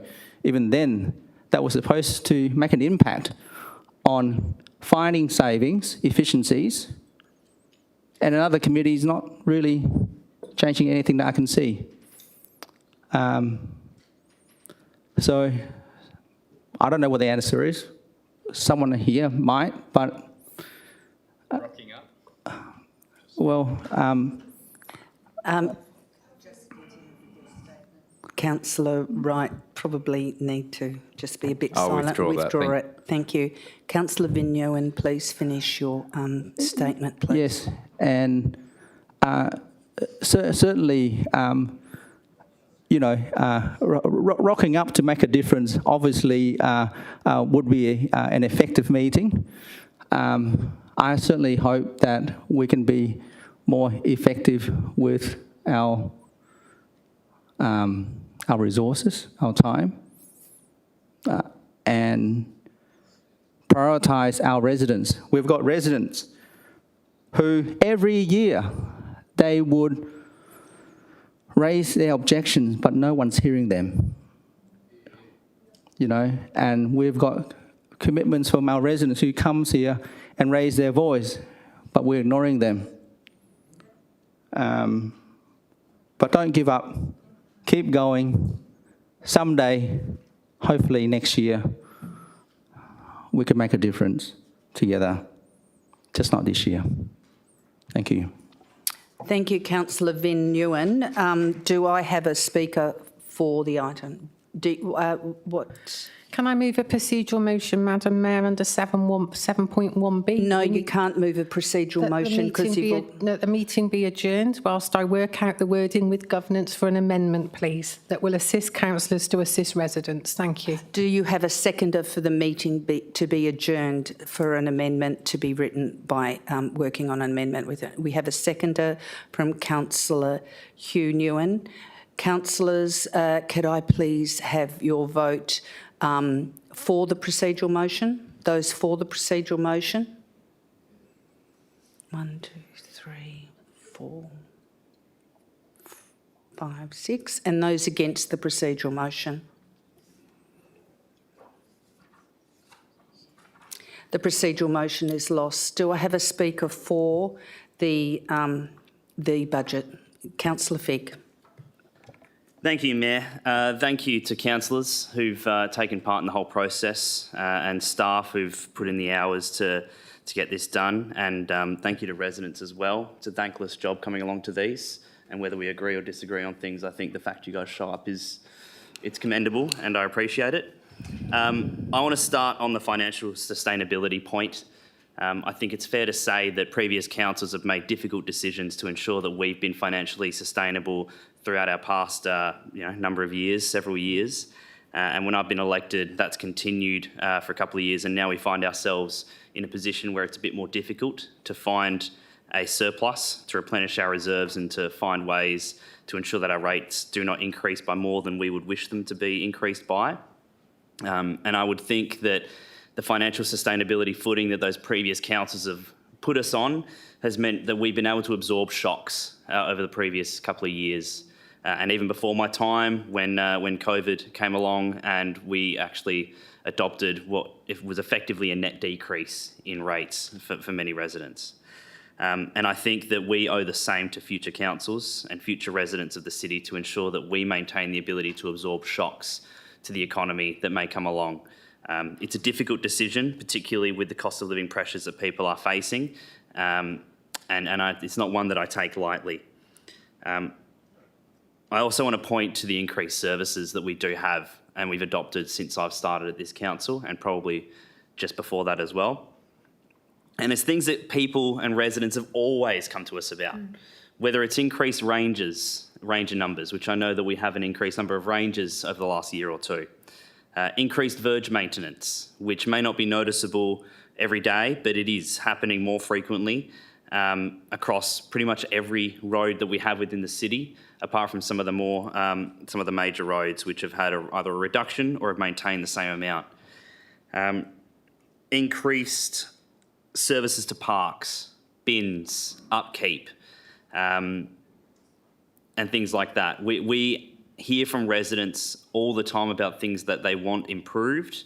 We try to listen to that, and as a result, it does mean that we have higher costs beyond the operational constraints that we also have, inflation, employee costs and the like. So there are more pressures beyond what inflation brings. There are our own decisions that we need to take responsibility for and acknowledge the fact that it does have an impact on our financial sustainability over the long term. I also want to point to the northern suburbs because, I'm deeply passionate about where I live. The Jindalee to Two Rocks area is fast growing. In fact, in the last 5 years or so, the population throughout the 5 suburbs or 4 suburbs, because I've excluded Jindalee from my calculations, is around 48% from memory. It's almost 50%, over 100% population increase in Eglinton alone. It's phenomenal, the growth that we have up there. And we need to make sure that our facilities keep pace with that population growth. I think, in my mind, notwithstanding the Alkimos Aquatic and Recreation Centre, which I am deeply, deeply appreciative to my council colleagues for their efforts in helping to progress, this budget probably sees the first investment in a couple of years in a broad range of facilities across the northern suburbs. And that's not a dig, it's just that we've had a good focus and an important focus on some older infrastructure, ensuring that we have designs ready to go. And it's something that's very important to me. We also have a net increase in our developer contribution funds coming into those areas, which will lessen the impact overall on our ratepayers because the people who live there will be paying for it through the land that they purchase. We've also had a couple of items mentioned today, particularly the Girraween Hub. We are making sure that our older suburbs are taken care of. I think it was Councillor Wright that pointed out the percentages, something approximately 70% of this budget's capital works program focuses on the older assets that we have, renewing them, enhancing them, making them better. And I think that's important because we need to balance that growth suburb investment along with our older suburbs and infrastructure that they have. I think that's very important. And finally, on the amount of rates, and this is a difficult question, I know, because 6%, 4%, 3%, 9%, as it possibly could have been proposed to us by administration, not that I think this council would let that sort of number slide, but when we look at a 4% increase, it equates to approximately $60 per year, a couple of dollars less. And this equates to approximately $90 a year. So that 2% difference would be $30 per year for a resident, which it's material, it impacts people. The effect on our council to deliver services that people want and expect is more material than that impost. And I make that in my own judgment. I know that people will disagree with that, but I think that our ability to deliver the services that we have promised to deliver would be impacted significantly with even just a 2% drop, and that would be below inflation. So that's why I picked the 4% number. Again, I thank everyone for taking part in this. I think it's important to note, and I'm going to quote one of my favourite TV shows here, decisions are made by those who show up. You need to make sure that if you have something to say, if you are passionate about something that could change how we look at our budget, tell everyone. You don't even have to show up if you really can't get there, and I think there's many valid reasons why you can't. I think that's fair to say. But we all have emails, we all have a phone. We are happy to hear out any argument, at least I am. So I commend the budget. I think that it is balanced. I think it is fair. I think it is also difficult, and I think it's something that we should all vote for. Thank you. Thank you, Councillor Figg. Do I have any speakers against? Councillor Berry, you've spoken against already. What is this about? I'd like to move an amendment, please, as I said earlier. Thank you. What is that amendment, Councillor? So the amendment is not drastic. It's an amendment to point 10, so we've got a timeline because things have a habit of being pushed back in this council, and I've been asking for mandatory versus discretionary expenditure for quite a while now. So on point 10, could we just please add the words and present a report to council by the 31st of December 2026, so we understand the difference between the mandatory and discretionary. Exactly. Thank you.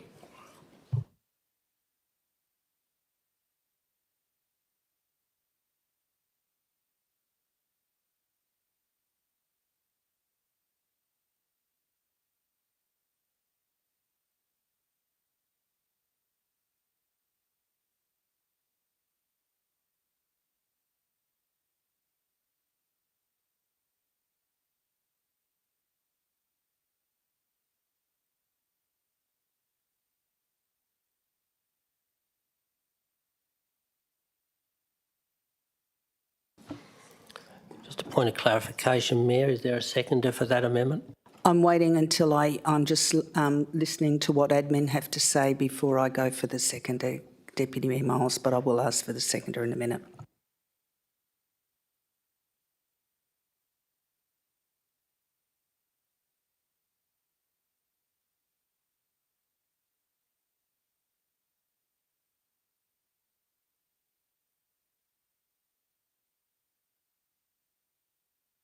I'm just asking the CEO to speak to it. Thank you. Thank you. Before we get a second, I just wanted to, I just raised it with the directors before, 31st of December is an awkward date in that council essentially goes, well, council meets on the 3rd week of December, so it would need to go to council by that 3rd week of December. They don't meet on the 3rd week of December because it's Christmas. We shut down. What week do we meet in Christmas? Second week. Anyway, happens a lot earlier than what it does throughout the regular year. In talking to the directors before, that time between when council goes into recess is an ideal time to finalise some of that work we're working on. Administratively, we think it's very achievable to get you something by the February OCM, which is the first meeting of 2027. So I just wanted to provide that to you, Councillor Berry, for context. Thank you. Do you have a seconder for your amendment? I do, Councillor Bedworth. Are you moving December or February? I'm quite happy to go to February, providing we've got this just to get the timeline. That's all. Thank you. Okay, I'm going to move a procedural motion to adjourn the meeting so that we can discuss the amendment. Do I have a seconder for the procedural motion? Councillor Seif. Councillors, please cast your vote by showing a rise of hands to do a procedural motion to have a discussion of this amendment.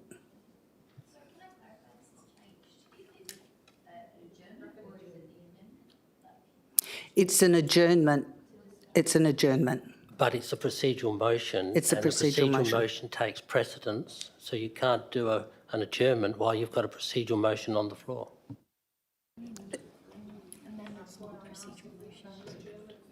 It's an amendment, it's not a procedural motion, so the procedural motion takes precedent over the amendment, and that gives us an adjournment. So an adjournment to discuss what's happening instead of doing it quickly. Thank you. And so who's my seconder for the procedural motion to Councillor Seif? Councillors, can I have a raise of hands so that we can have an adjournment to look at this amendment closer?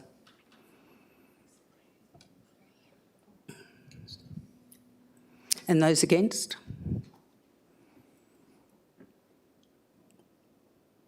The procedural motion is lost. Okay, Councillor Berry, would you speak to your amendment, please? Thank you, Madam Mayor. It's simply to change 10, to put a simple date in, to say, obviously, the CEO's just advised it'd be better by February. And really, it's so that we don't lose sight of things, because quite often things get deferred. And this is something that I think we should all be over, something it would benefit all of us, because I have heard many people say tonight they have the information they need. This council does not have an exact breakdown of expenses that are mandatory versus discretionary. I appreciate that there is an intent to work on it, but rather than it get lost, it's literally so it has a date and we understand that we will get that information by February. Thank you. Councillor Bedworth, would you like to speak to this item? No, thank you, Madam Mayor. Okay, so the amendment states, authorises the CEO to lead a further review of the cost of the city's statutory and discretionary services to aid prioritisation and prudent management of the city's costs, and presents a report to council by, by February 2027. Do I have any speakers against the amendment? Do I have any speakers for the amendment? So therefore, because I have no speakers against the amendment, I don't think you need the right of reply, Councillor Berry. So, councillors, could you please cast your vote by raising of hands whether you support the amendment? And those against? The amendment is 1. Do I have any speakers against the amendment, against the budget as amended twice? Okay. Any speakers for? Anyone wanting to speak to budget? Councillor Smith. Thank you, Mayor. I thank people for their contributions tonight, and I agree with many of the things that my fellow councillors have made. I didn't get a chance to write it down. To my right, Councillor Parker and Councillor Wright in particular. A few points that I want to bring up that maybe quite haven't been touched on or are key in my mind in my support of the budget is over the last year and a half, this council and administration has done a huge amount of work looking at our long-term financial plan, reviewing the, algorithms or things, the calculations, which has brought out some new information and positions. And so when we're looking ahead, especially in our next 5-6 years, that really does weigh a lot on my decision in the current time, because I know if any decision to go lighter can have a dramatic impact in the future, and knowing all the things that we want to deliver and should deliver for our residents and our city. We've also done a lot of work on our reserves, and we continue to do that and put pressure. And despite the fact that we're looking at some big financial budgets and deliveries, we will continue to reevaluate every year in our yearly budget process to see where we can tighten and become more efficient. And I do agree, and I look forward to the evaluation of our discretionary versus mandatory services. But in my mind, that was not a realistic ask to get all that information in time for this meeting. Because number one, I think we've heard as well, many of the things that residents ask us for come under discretionary. So I would not want to make any decisions on things like that without having greater consultation with our community, when that is a great expectation on them. So it is a key important concern of ours that I agree, we have been calling for a review of quite some time. So I thank Councillor Berry for putting a bit more parameters around that. But that's a work in progress, and unfortunately sometimes things go slow, but we are in a massive change in our city and what we're doing and we commit to going forward with that, and I look forward to that, and I thank our staff for going on that journey with us. And with Reimagine Wanneroo, big things happening there as well. So for me, the long-term impact weighs heavily on me, equitable across the board. Another one I want to touch on is asset renewal. So a couple of years ago, we increased our intervention levels as well. So when you look at it, we've looked at the figures of approximately $2 increase. I think the specific figure is about $1.73. And so when we look at that, taking away the CPI part of it, that's approximately about 50 cents per week, I think, in terms of an extra on top of that. And so for what we're delivering in terms of increased asset renewal to address that part in equitable and delivering our new services, I think that is well worth the value to our residents.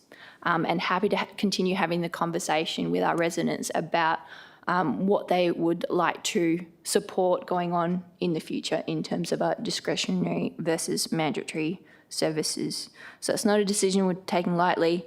Last couple of years, in summary, we've been doing lots of work on our financial position to make the best informed position, and it's a work that we'll continue to robustly struggle with. One more point. My reflection of being part of the last couple of budgets processes is admin has sought feedback from councillors about where we're at in terms of our comfort level or this or that or what we do want, and provided so many opportunities for us to take and give our feedback and challenge and things like that. And sometimes it's being a squeaky wheel. But definitely as part of those conversations, there has been movement and change and fluidity. So there is a give and take and change and progress, I believe, happening.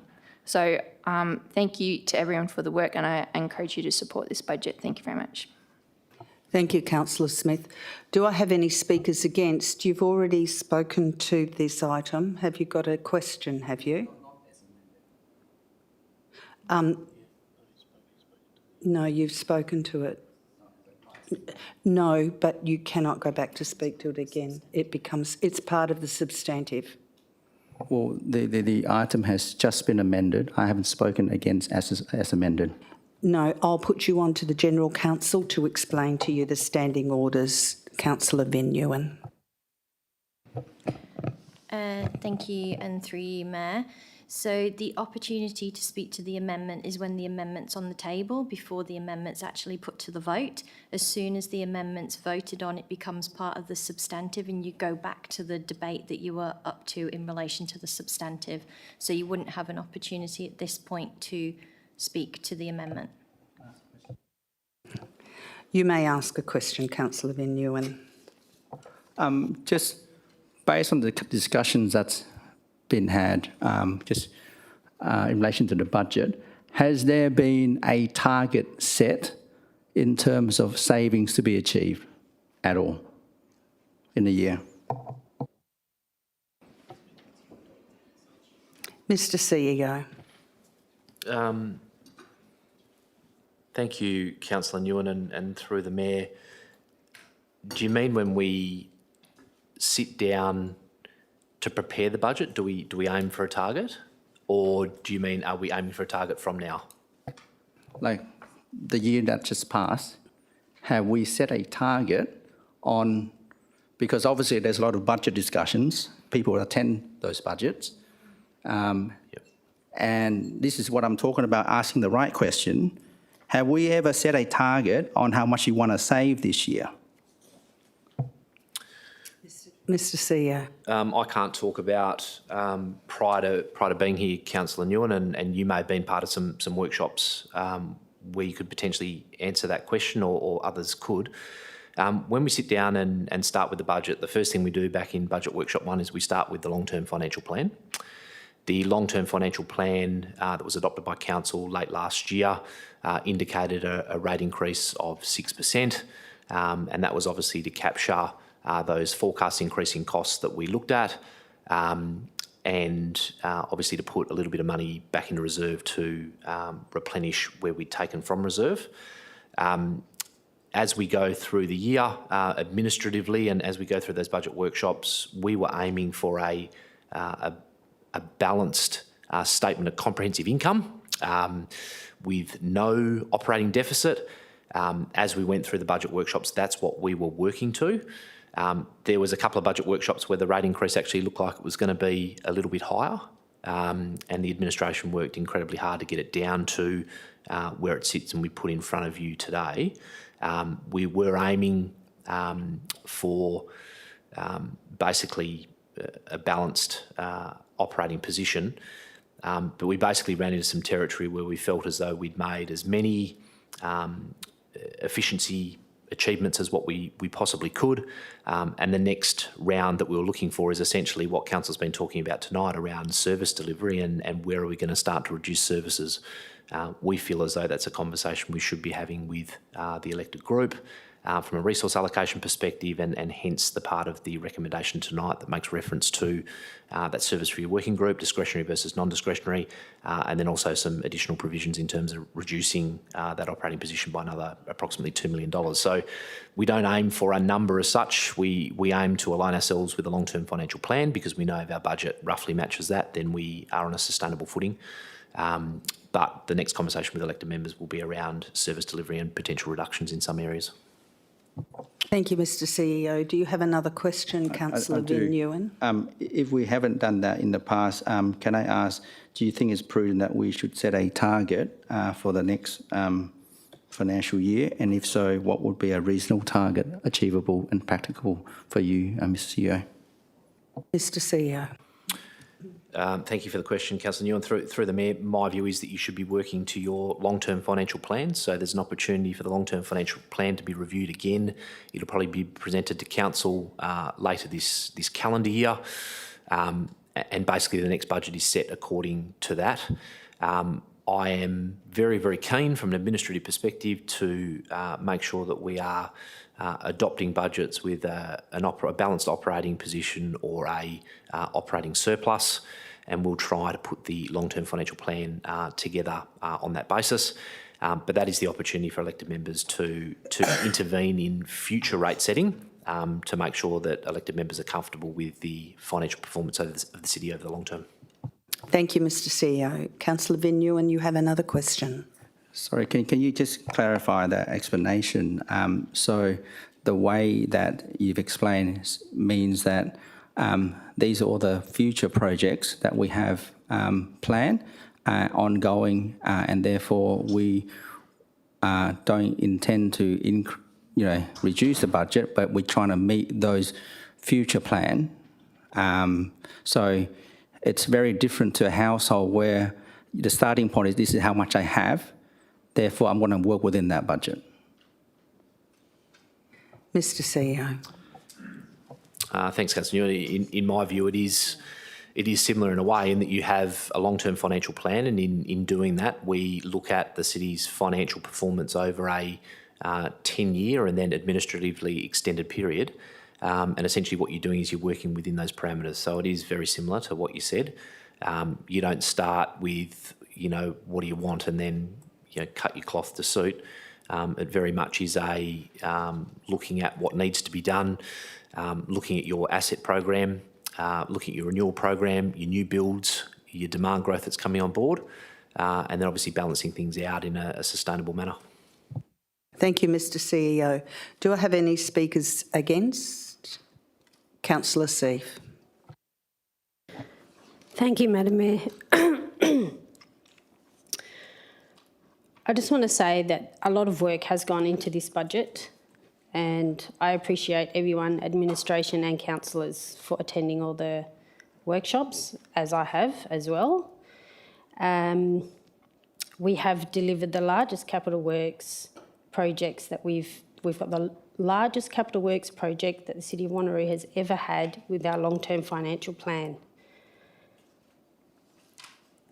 and I'd like to thank the new CEO and administration for delivering that. There are, however,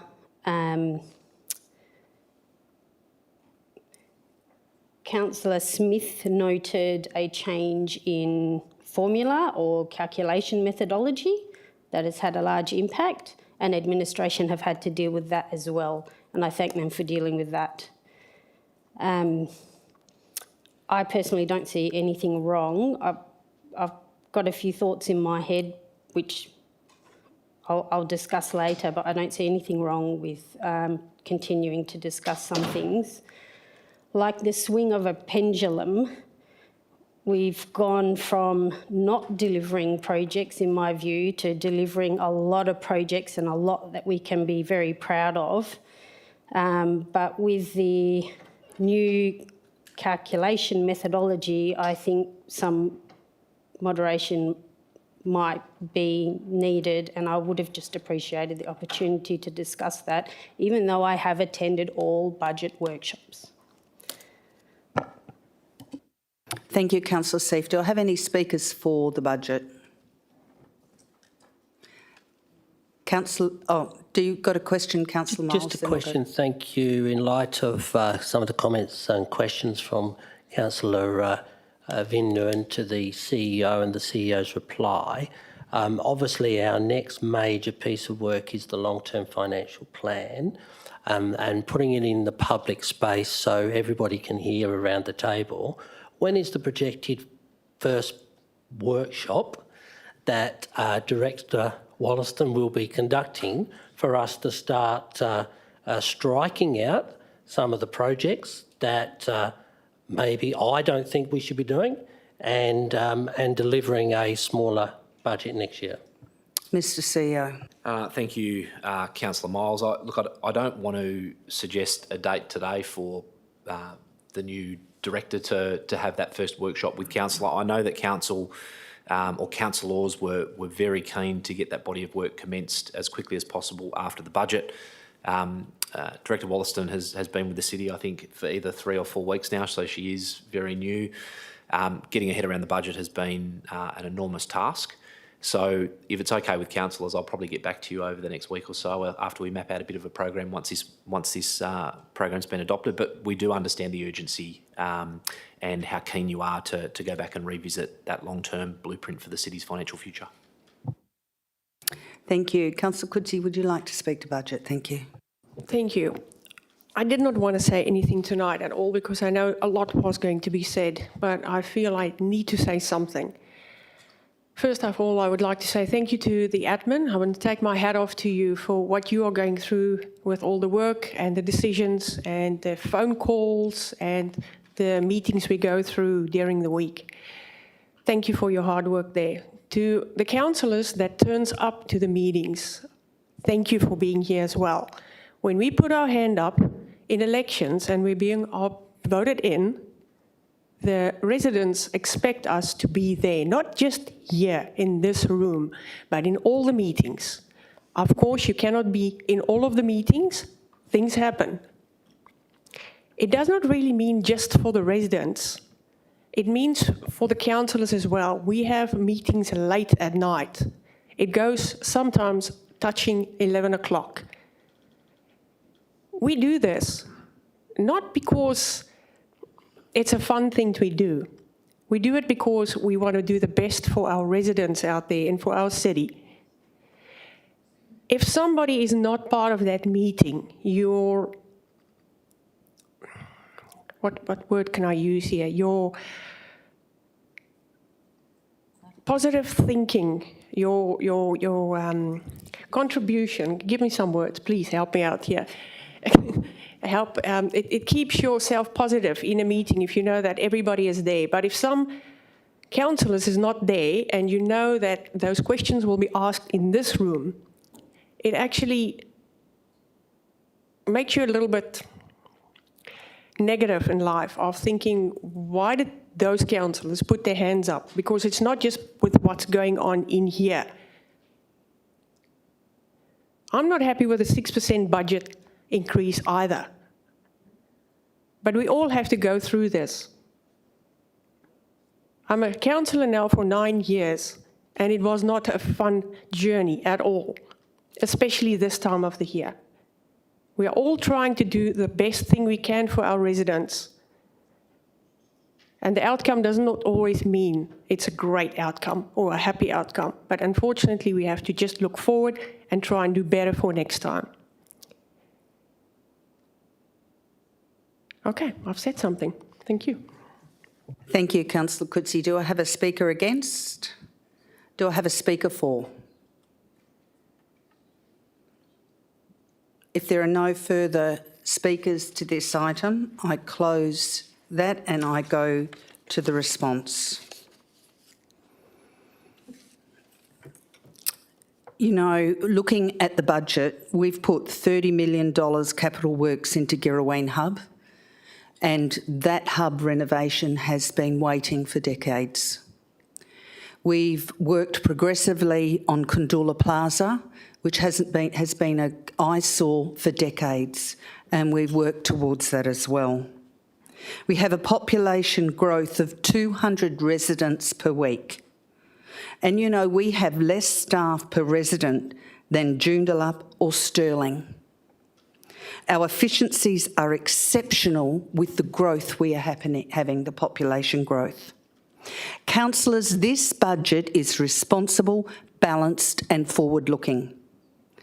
Many of us have spent many hours together in budget workshops carefully shaping this budget that reflects the priorities and needs of our community, including Girraween, Kundula, Wanneroo, Yanchep, Alkimos, East Wanneroo.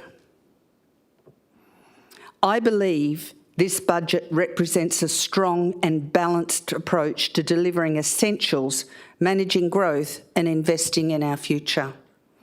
I commend the 2026-27 budget to Council and hope you will join me in supporting its adoption. Councillors, I'm going to take a vote by hands. Can I have the councillors who support the budget as amended? Could you please raise your hands? Thank you.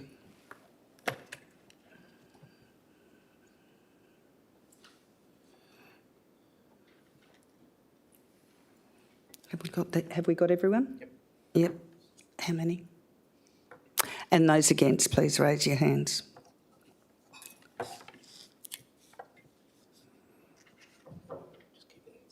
Could you please keep your hands up so that administration can see your hand?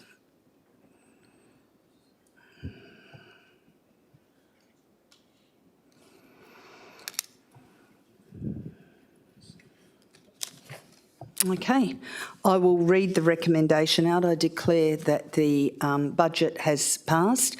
We have an absolute majority of 8 supporting the budget and we have 5 that were against it. And I will read out the recommendation for those online as amended so that they are able to hear it verbally. That Council, by absolute majority, has adopted the Council Plan Part B 2026-27 revision, which is attachment 1 of this document. 2, adopts the 26-27 annual budget, which is attachment 2, incorporating the Statement of Comprehensive Income, Statement of Cash Flows, Statement of Financial Activity, Notes 2 and forming part of the budget, the Schedule of Fees and Charges, attachment 3, and the Capital Works Program, including 2025-26 carry forward projects, which is attachment 4. 3, approves to waive the 2026-27 council rates, excluding the emergency services levy, for the community groups listed as Note 12 of the Notes 2 and forming part of the budget. 4, approves to waive the 2026-27 waste service fee for the Scout Association of Australia. Councillor Nguyen, could you please sit down until the meeting is finished? Okay, please note that Councillor Nguyen is leaving before, Councillor Vin Nguyen is leaving before the meeting is finished. Item 5 approves to waive the 2026-27 council rates, excluding the emergency services levy for the community groups listed at Note 12 of the Notes 2 and forming part of the budget. 4, approves to waive the 2026-27 waste service fee for the Scout Association of Australia, Western Australia branch, 76 Ashley Road, Tapping, WA 6065. Item 5 imposes the following rates for the 2026-27 financial year. Residential improved, 5.1309 rate in the dollar, general minimum rate of $1,206. Lesser minimum strata titled caravan parks, 5.1309, $176 minimum rate. Residential vacant, 10.2617 cents in the dollar, 875 general minimum rate. Commercial and industrial improved, 7.7255 cents in the dollar, $1,727 general minimum rate.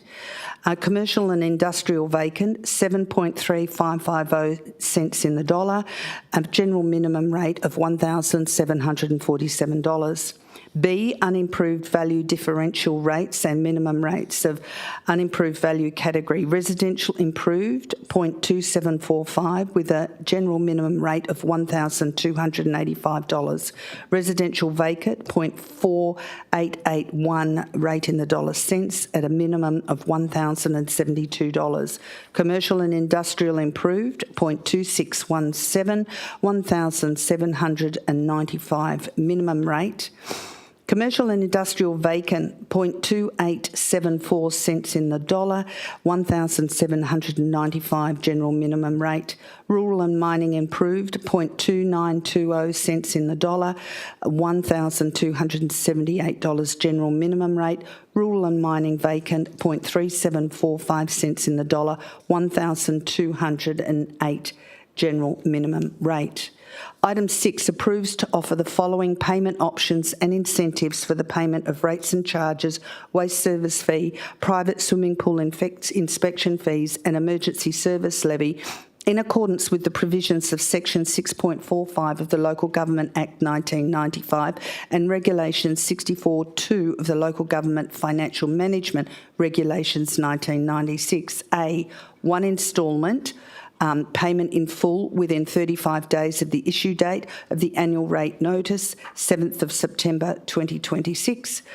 B, 2 instalments, the first instalment of 50% of the total current rates and charges, waste service leave, private swimming pool inspection fees, emergency service levy, plus total outstanding arrears payable within 35 days of the date of issue, and the second instalment, 63 days after the due date of the first instalment on the 9th of November 2026. C, 4 instalments. The first instalment of 25% of the total current rates and charges, waste service fee, private swimming pool inspection fees, emergency service levy, plus the total outstanding arrears payable within 35 days of date of issue of the annual rate notice on the 7th of September 26, and the second, third and fourth instalments, each of 25% of the total current rates and charges, waste service fee, private swimming pool inspection fees, emergency service levy and instalment charge payable as follows. A, second instalment 63 days after the due date of the first instalment, 9th of November 2026. Third instalment 63 days after the due date of the second instalment, 11th of January 2027.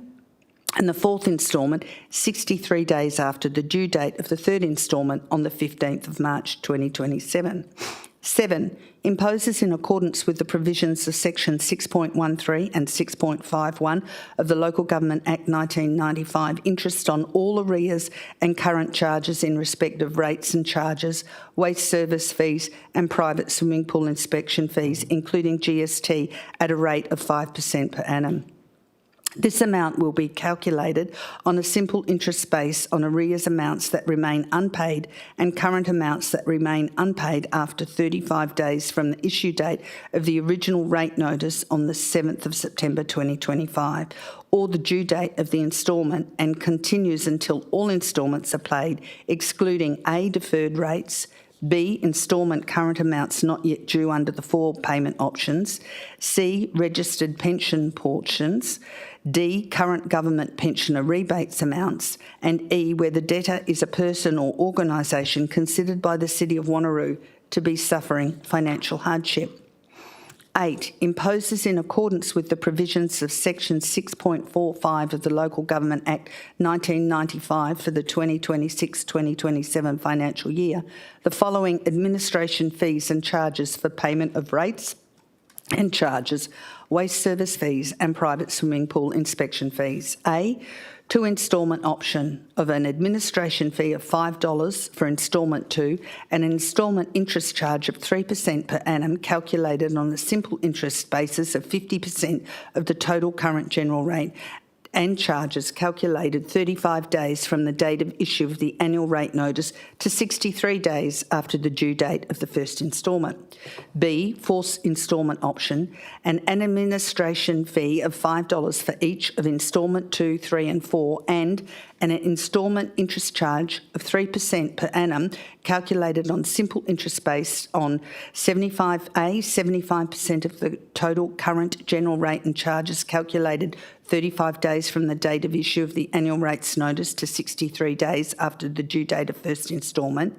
B, 50% of the total current general rate and charges calculated from the due date of the second instalment to the due date of the third instalment. And C, 25% of the total current general rate and charges calculated from the due date of the third instalment to the due date of the fourth instalment. 9, adopts in accordance with Regulation 34.5 of the Local Government, that is Financial Management Regulations 1996, for the purposes of reporting material variances in the Statement of Financial Activity for the 26-27 financial year, a percentage of 10%, together with minimum values of $100,000, and 10, authorises the CEO to lead a further review of the cost of the city's statutory and discretionary services to aid prioritisation and prudent management of the city's costs and present a report to Council by February 2027. 11, instructs the Chief Executive Officer to manage the city's financial position to produce a balanced net operating position or a net operating surplus for the financial year 2026-27 and to provide a mid-year update to review progress and any material external factors.